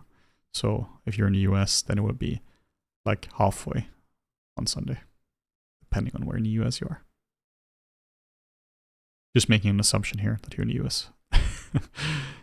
Very US name.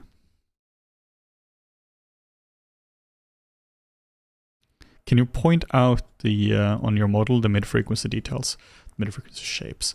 Yeah, it's a little wonky at the moment, but it would be like, you know, more like this kind of stuff.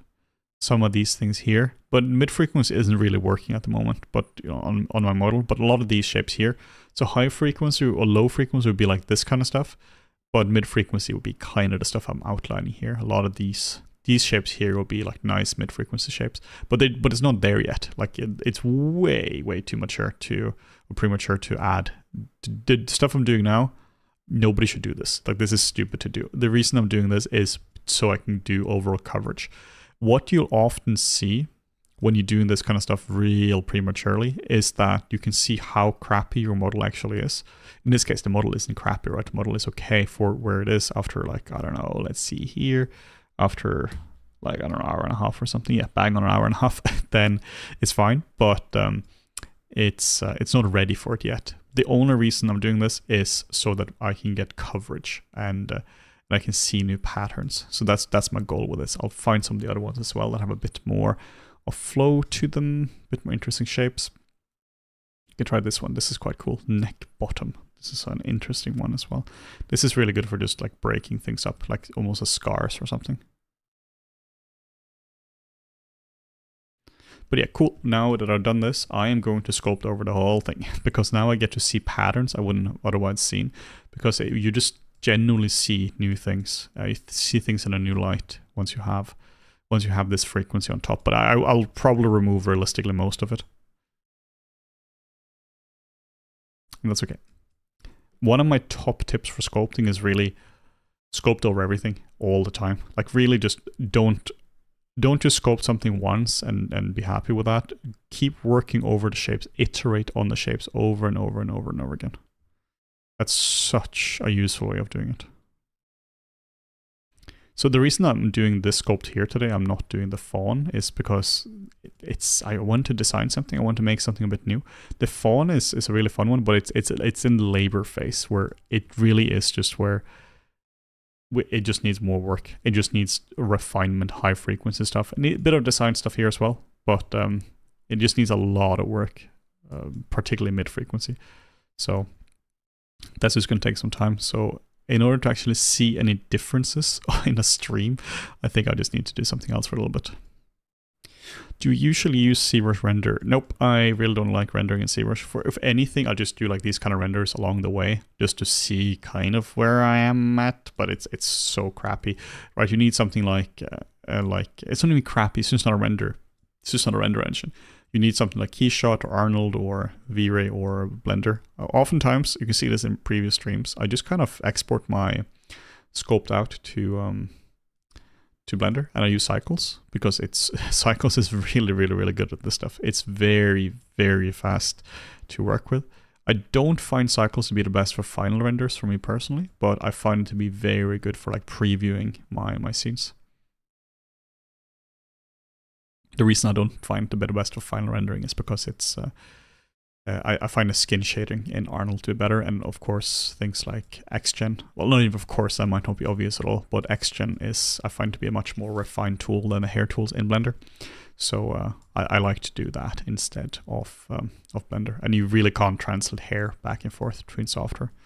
And particularly not skin shading, right? That stuff has to be rebuilt. Even though it's kind of the same skin model or the same material, Arnold just has a bit of extra juice in it.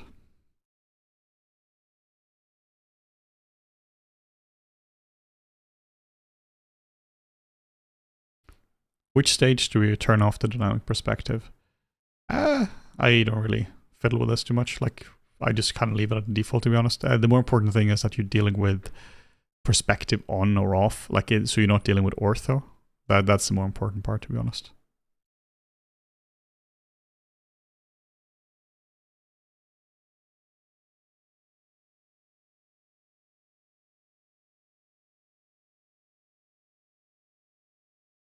Just to be sure that you're also on target when it comes to your model, I highly recommend that you take this into your preferred 3D software and just to check it out there, because the camera is a bit different in those software. It's not even the camera, it's also like the material here is great for ZBrush, but it's not great for like evaluating the overall model. It can be good for detailing and such, but not for the whole thing. So I really recommend using an actual PBR material for that.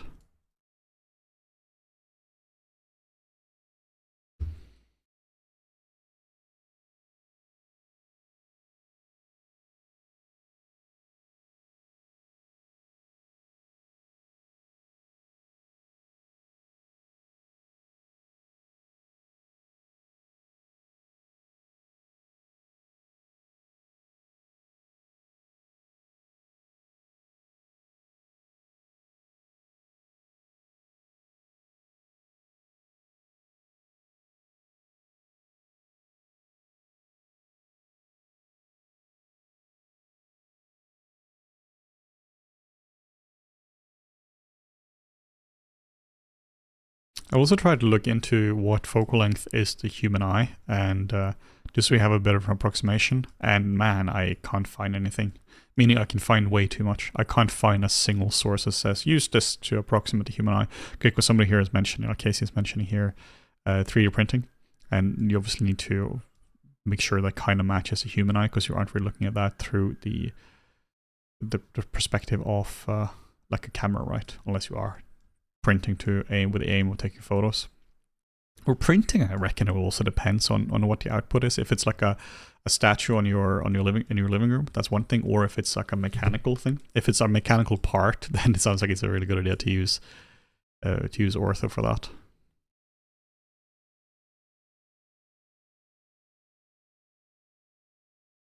Is it possible to do this kind of detail in game character without optimization? I guess without optimization, you would, in order to, you can definitely sculpt this into a ZBrush character, and you can put this into a game character, but you have to optimize it.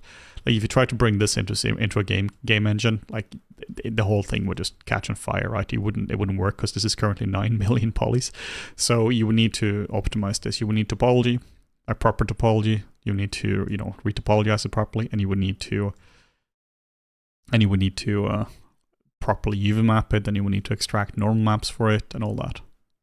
But you can definitely get this kind of resolution into, or this kind of detail into a game. Like look at The Last of Us 2 and tons of other brilliant games that are really, really high quality characters. But yeah, you have to optimize it. I mean, you have a film, you have to optimize this. There's no way you can just bring this into a film, right? You need to, or cinematic or anything, you need to retopologize it, then you need to UV map it and all that. The big difference here would be that the topology can be denser, and also you would use a displacement map instead of a normal map. Probably like a vector displacement, though that's basically the same, because it just computes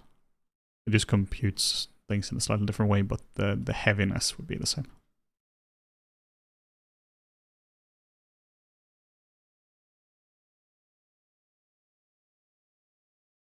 I'm going to try to give this guy some hair. So also, I should probably save this as well, because this needs to be saved.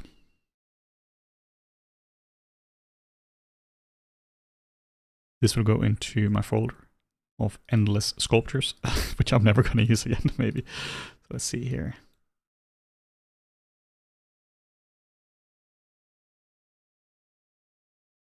His name is now Sad Streamman.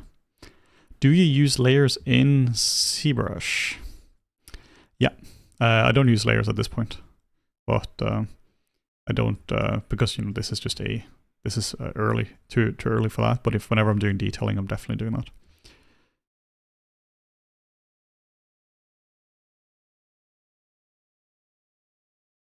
Yeah, here's a good question as well. I don't know why, but whenever I try to render using Marmoset, the model ends up losing a lot of details that are there within ZBrush. Does it have to do with the normal map or something?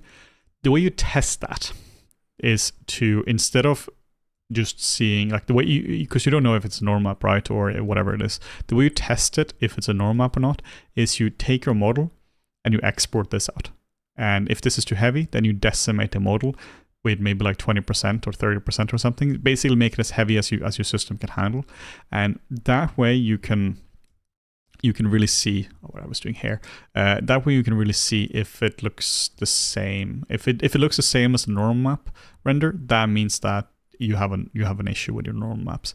If it looks different, right? Like then it means that, yeah, if it looks the same as normal map, that means that it's not a normal map issue. But if it looks different, that means you do have a normal map issue. So yeah, definitely check that out or test that out. It could be all sorts of stuff. One of the reasons why stuff will look different in Marmoset is that you are going to be using PBR materials. There's more reflections on top of it. There's going to be a softer shadows most likely, so details just get washed out. That always happens. Whenever you take your character out of ZBrush, this is as sharp as it's ever going to look. An example of this is, check this out. We used the ugliest material known to man, which is a red wax. Well, this one looks with this way more details than this. than it is in this, right? Like the details just disappear. That's why I tend to use the basic material, because this is a bit of a decent approximation of it. But details are always lost. But it might not be in a geometric sense. It might not be that you're actually losing detail. It could be the perception of it as well. But yeah, that's how you kind of check that out. Okay, I'm going to leave the hair for a bit later now. So here you can see right between what we had in the beginning versus now. So here we have, this is what it looks like now, and this is what it looked like in the beginning. This is after 6 minutes, right? Just of the face kit, but it's still a pretty good representation of it. Yeah, so we are about an hour and a half, I don't know, hour and 40 or something in. Like from scratch using the face VDMs. The face VDMs probably saved me a good half an hour, a bit more than that maybe. But and that's of course really useful, but it's of course not the end as well.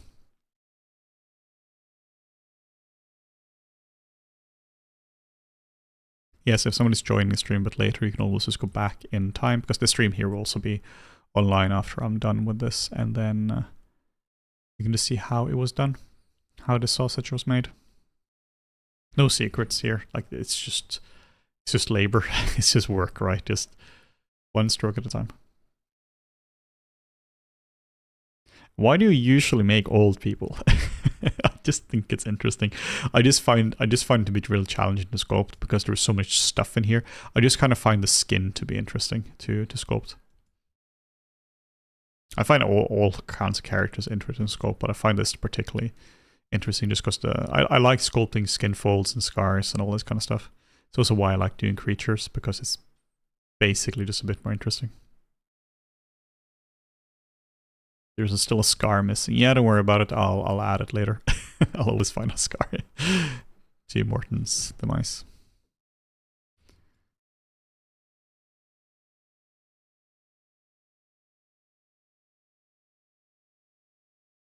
Do you use a pen display for this? Nope. Regular pen, regular tablet. This is a pen tablet. Just keeping it very simple. It really is for like practical purposes. It's I literally have one. I have 2 of those in my apartment, but it's not practical for streaming, I find, because it's not ergonomic, and it's yeah, it's really difficult to find a place for the microphone with that as well. I'm kind of liking where this guy's going. I like the primer pass I was doing. I think that's working quite well. Though I want to basically remove all of the little details.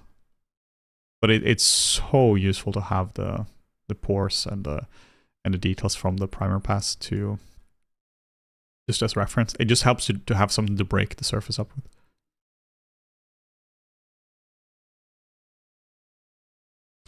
Yeah, Chess is saying, or Cheese, I guess. Funny enough, I have 2 as well, but man, I can't find a way to use them without my back hurting. That's also one of the issues I'm having as well. Like you're hunched over, because now my posture could be a bit better, but I'm sitting in a high quality chair and I'm somehow straight on my back. Not perfect, right? I'm a little bit slouched over, but I should probably straighten out my back a little.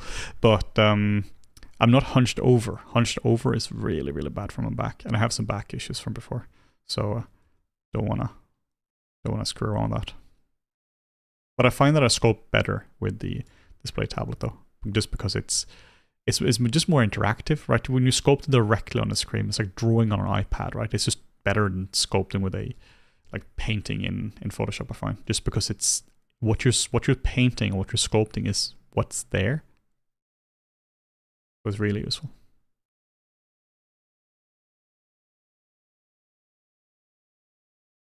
Just trying to get a little bit of the skin, or getting a bit more of the skull in here.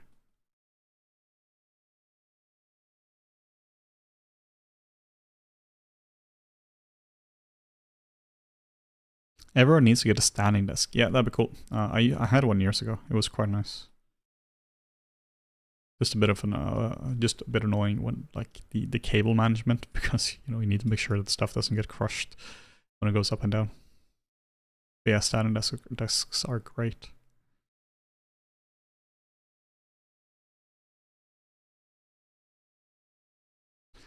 Then let's integrate the ears a little bit.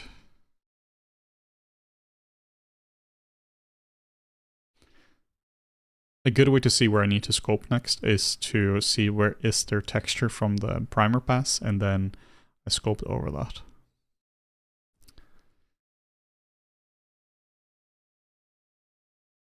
I tend to sculpt with a very small brush just to really get in the texture. I think this can look quite nice because you get to blend it a little bit and get to add texture to the sculpt as well. One thing I'm also thinking about, this is something that I don't think a lot of people necessarily know about when it comes to faces. Like gesture is usually reserved for the head, or sorry, for the body. You know, you have your gestures flowing through the whole thing, but there's a lot of gesture in the head as well. Like check this out, lines, curves, just flowing like this, flowing. This is not something that's necessarily in the reference, but this is something I'm adding. So I'm kind of thinking about how this stuff all flows, and I find that if you're deliberate about these things, then everything is so much nicer. Like the whole thing just flows better.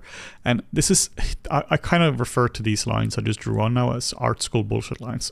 The reason they're art school bullshit lines is because it's one of those things that you can, like as a teacher, you can very easily analyze a piece of art, right? And be like, look at the gesture and look at the flow of all that. But what I'm doing here is I'm kind of doing the opposite, because I put in these shapes into the sculpt to be flowy. Right, so I'm deliberately putting in shapes to make it more appealing as a character. One thing, for instance, could be that you can have a shape that kind of fundamentally goes like this, so that the whole thing just kind of flows this way.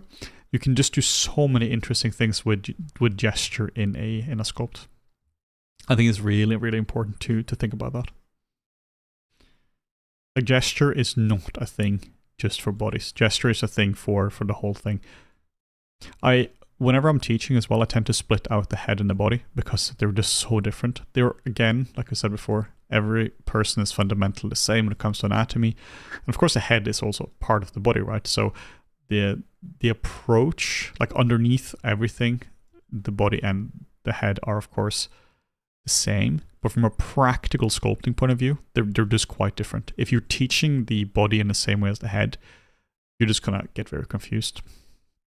So I tend to basically do either the neck and up or neck and down whenever I'm teaching. One of the reasons they're so different is because the body is very logical to many degrees. Sure, there's a lot of variety there as well, but it's kind of like if you're looking at an arm, it's essentially get the bones right and then get the muscles right. And you can see very clearly where the different layers are. You can very clearly see this is, at least if you have someone who's fit, like you can see this is the biceps, this is the triceps, the brachialis, and then you can see all that kind of stuff. That is quite apparent. But if you're looking at the face, you can't really see the muscles of the face. Not really. You can see indications of them in some people in some poses, but generally what you're seeing is not just, oh, here's the bone with some muscles attached. It's the bones with some fat, with a little bit of like all the different ingredients. There's so many things I don't even know what they are in the face, right? Because this stuff is really complicated. And you kind of just have to memorize a lot of specific shapes instead of trying to understand the logic of it. Because the logic is, like again, in the body, you might be looking at a shape and be like, okay, this here is shape comes from 50% the bones and 50% from the triceps. Easy enough. But the shape you're seeing in a specific spot in the face is probably not like that. It's probably not like 30% this or 70% this. It could be 10 ingredients that are all mixed together, that are all contributing their bit. And that stuff becomes very, very complicated. So if you're dealing with the face, I find it to be just, it's not even more difficult or less difficult. It's just a fundamental different approach to how you need to learn it. Because when it comes to the nose, right, like I said before, you can draw a line here, you can draw these like 4 lines out from it, like so, and you can kind of break it down into these kind of shapes. Here we have a fat pad, we have the bone here and such, but it's more like you just have to memorize it and kind of just drill it over and over again, because you can't go, all right, so let's just build the structure from scratch. You really need to just go, this shape is kind of shaped like this. This shape is shaped like that, because it's just too complicated otherwise. And if you don't do that, I don't even think it's going to be better. I think it's just gonna look almost like too anatomical, too structured, instead of like just generally here are some shapes that you're going to see over and over again in the body, in the head. Can you talk about how to determine the scale of pores so that it looks right? That is a very good question. I actually have this is one of those I legit have an easy answer for you. The way you figure out if the pores are correct is you find some high quality reference. This is not high quality reference. This is too low res. Like, look at this, right? Terrible. But I'm not sure if you can see or stream quality, but you find some high quality reference like macro photography or something, or just a scan which is high quality, and you just look at it. You just genuinely just look at the references, because I can't just go, oh, a pore is 0.2 millimeters. Like this depends a lot from person to person. A lot of people, you can't really see the pores. Pores are different on different parts of the face. So generally, I would say the correct answer to that is you find ref and you just look at it. It would be kind of like, how do you find the differences? How do you find the position of the eyes, right? One way could be, yeah, sure, you can analyze it here and you can go like, yeah, there is a direct line from the nose up here like this. But maybe not, right? Like every person is different. So how do you make sure it's correct? Well, you genuinely look at reference. I find that if you have too much of these, like almost like factoids, right? Like you have these like almost like you pre-computed, oh, the eyes have this proportion, the nose have this proportion, all that. You're kind of doing yourself a disservice, because you're not really analyzing these things. You need to just look at reference for this.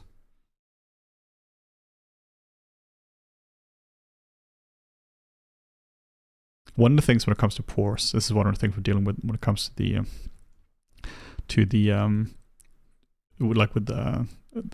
reference pack or the skin packs we're having here, is that you just genuinely have to look at ref, because there is no such thing as just generic pores, because the pores in the forehead are completely different from the pores of the ears. So there is that. Okay, here is a dicey one. What's the best reference pack on the Flipmodels marketplace? So I cannot show you, because I would probably get demonetized or like banned from YouTube real fast. But let's try it. So, oh, here we go. That's the issue. So here we go. Like, you see how this stuff is all blurred? That'd be why. So we just need to find one here. Let's see here. There are some reference packs. Yeah, this is pretty dicey, because I definitely don't want to get banned. So let's see here if there are some. There should definitely be some graphite here. The best packs on Flipmodels. Oh, there we go again. They are. Here's one. This is insane. This is not like, this is like safe for work, so this is fine. This is not a insanely useful pack, because it's very useful in very, very specific cases, but it's not a good generic pack, right? But this kind of stuff is just super cool. Like, it's just genuinely really, really high quality shoots. But if you check out Graphite, I'm not going to click on this link, because there is a lot of nudity in these ones here. So, these ones here are great. I don't think there's any nudity in this pack here, but Graphite is like the most high quality creator we have in terms of reference packs. Like, it's absolutely crazy quality on those, or like in those packs. So I highly recommend Graphite. Like, they're also quite affordable as well, and they're also on sale. So you really can't go wrong with Graphite. But there are tons of other ones as well, like that are really good. But this is like one of the premier ones. I use them a lot for my work. Really useful stuff. I wish I could show them in the stream, but man, it's just too risky to show that kind of stuff, because you never know what's going to be in those packs. Like, we had to specifically make a mature filter for the marketplace because of like Graphite and the other creators. This was something we added a bit late, because it's kind of like reference pack wasn't really a thing when we started. Like, we started Flipmodels, like, the marketplace came out in May 2018. And back then, reference pack was very early on. It wasn't really a thing. Kind of a thing, but not really. It wasn't like, now it's becoming a bit more like industrialized in a sense. You actually have reliable creators who post really high quality content. But back then it wasn't, so it wasn't something we really had to do. And if there is like a base mesh, right, that's naked, it's not really a huge concern. But if you have like 2000 image reference pack that contains just like live drawing footage or live drawing images, man, that kind of stuff can be a bit tricky if you're watching that at work, or if you're just checking out the latest Flip Normals progress on the bus or something, right? You want to be a little careful with those things. And that is the story of why we now have a mature tag. Thanks, Graphit. It was very much needed. It was just a thing that needed to be there. This sculpt reminds me of a skinnier Patrick Stewart. Yeah, I can see that. Just try to move him a little bit around. I kind of like what's happening with him now. I'm going to try to make his cheekbones a bit more apparent as well. No, I like when they're high up, so I'm going to put them a bit higher up maybe. But I also like this really, really, really tired look. And I'm going to try to angle his eyes a little bit more as well, because that's something I really like in reference.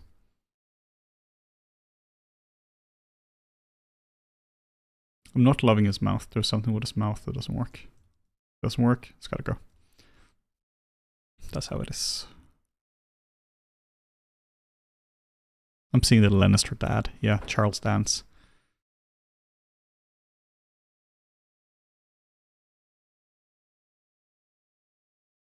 Yeah, suddenly all of Flip Normals was full of boobs. Yep, very much so.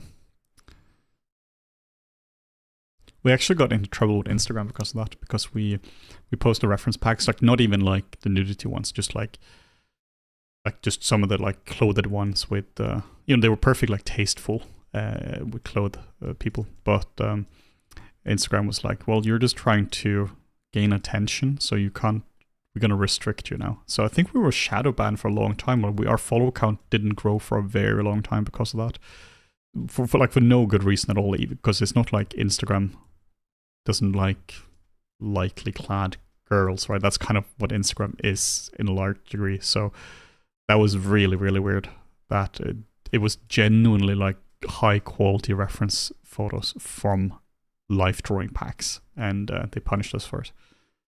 Instagram is not a particularly nice place for artists, I find. Like, there are so many arbitrary rules there as well. Like, people get banned for all sorts of stuff. Suddenly people's Instagram account is banned for like a mentee I had recently. He just lost his Instagram account temporarily for like no reason. He just posted like a troll project or something, like an orc, and yeah, there's definitely a platform risk. Any chance the FN podcast is coming back? I would love to. Let's see what happens. It's a bit difficult to schedule these kind of things now, but yeah, I would absolutely love to continue that. Really, really good fun. One thing that's probably not happening though is we're probably not going to bring on a lot of guests, because that makes it just a lot harder to do. But yeah, I would love to do more of that. Now we will figure out what we do after the summer sale. All right, so what I'll try to bash his face up a little bit. I like to do these kind of things once in a while, just like play around with things, because it's so easy to get stale. So just play with the proportions of things, play with the nose, play with the eyes, ears, all that kind of stuff. Just to have some fun with that. Not even to have fun, it's just like we just get used to things so fast.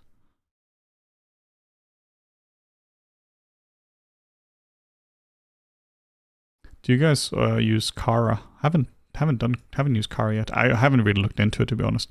It looks cool. It was interesting though, seeing how they had like they suddenly got a massive bill for one of the services they were using, and that's one of the real risks, right? Like with doing something like that, because suddenly your stuff explodes, and then you haven't there were so many services and something we had with Normals as well, like building a website. Suddenly one thing goes crazy, and you just get an insane bill. Like, that's a legit risk with building something like Kara, that what happens, right, when you actually use all that data and the pricing for the services, you're not 100% on top of, because it's been generally manageable, but then it suddenly increases by like 10,000 times. That's a problem.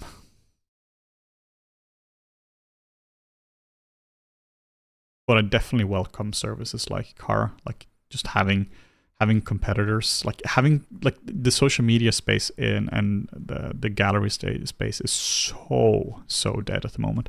Or rather, the issue with social media is that it's so, I guess it's been the opposite. There's been dominance of Instagram and like Meta for a very long time, but people are kind of looking for something else.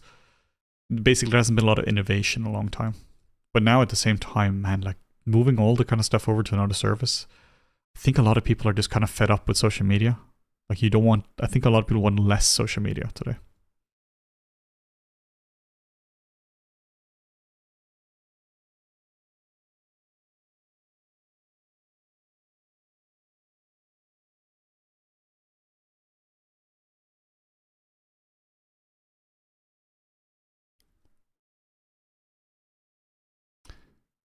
All right, let's see how we are for time.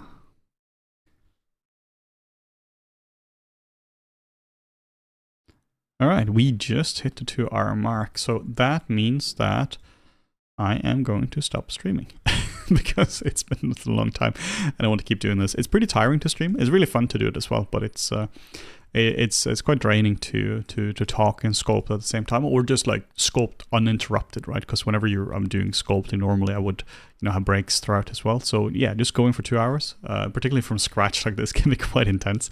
But yeah, I hope you guys enjoyed the sculpting today. I think this was good fun, really good questions, and I think the sculpt is turning out all right. So I'll probably continue with this guy later this week as well. But yeah, thank you guys so much for watching. Remember to check out the summer sale, where we have tons of really high quality products on sale, including here is Mandarin's course, who was here with us earlier today. So maybe he's still here. Check this out. This is a really high quality modeling course for all sorts of stuff like that. We have just a lot of really good courses. One of the ones I actually want to show you guys before I leave is this one. This is a really cool one. Hey, Mandarin's still here. So yeah, definitely check out Mandarin's course. Mandarin is the guy who's commenting right below the link I sent. This is a really cool one as well. This is where you, it's just about learning hand painting, how to hand paint 3D assets. Really cool stuff. But yeah, thanks a lot, guys, for joining in, for joining the stream. We'll have more streams coming, and hopefully, like somebody was talking about, we could do a bit of podcasting as well. We'll love that. It'll be tons of fun. But yeah, cool. See you guys, and speak later.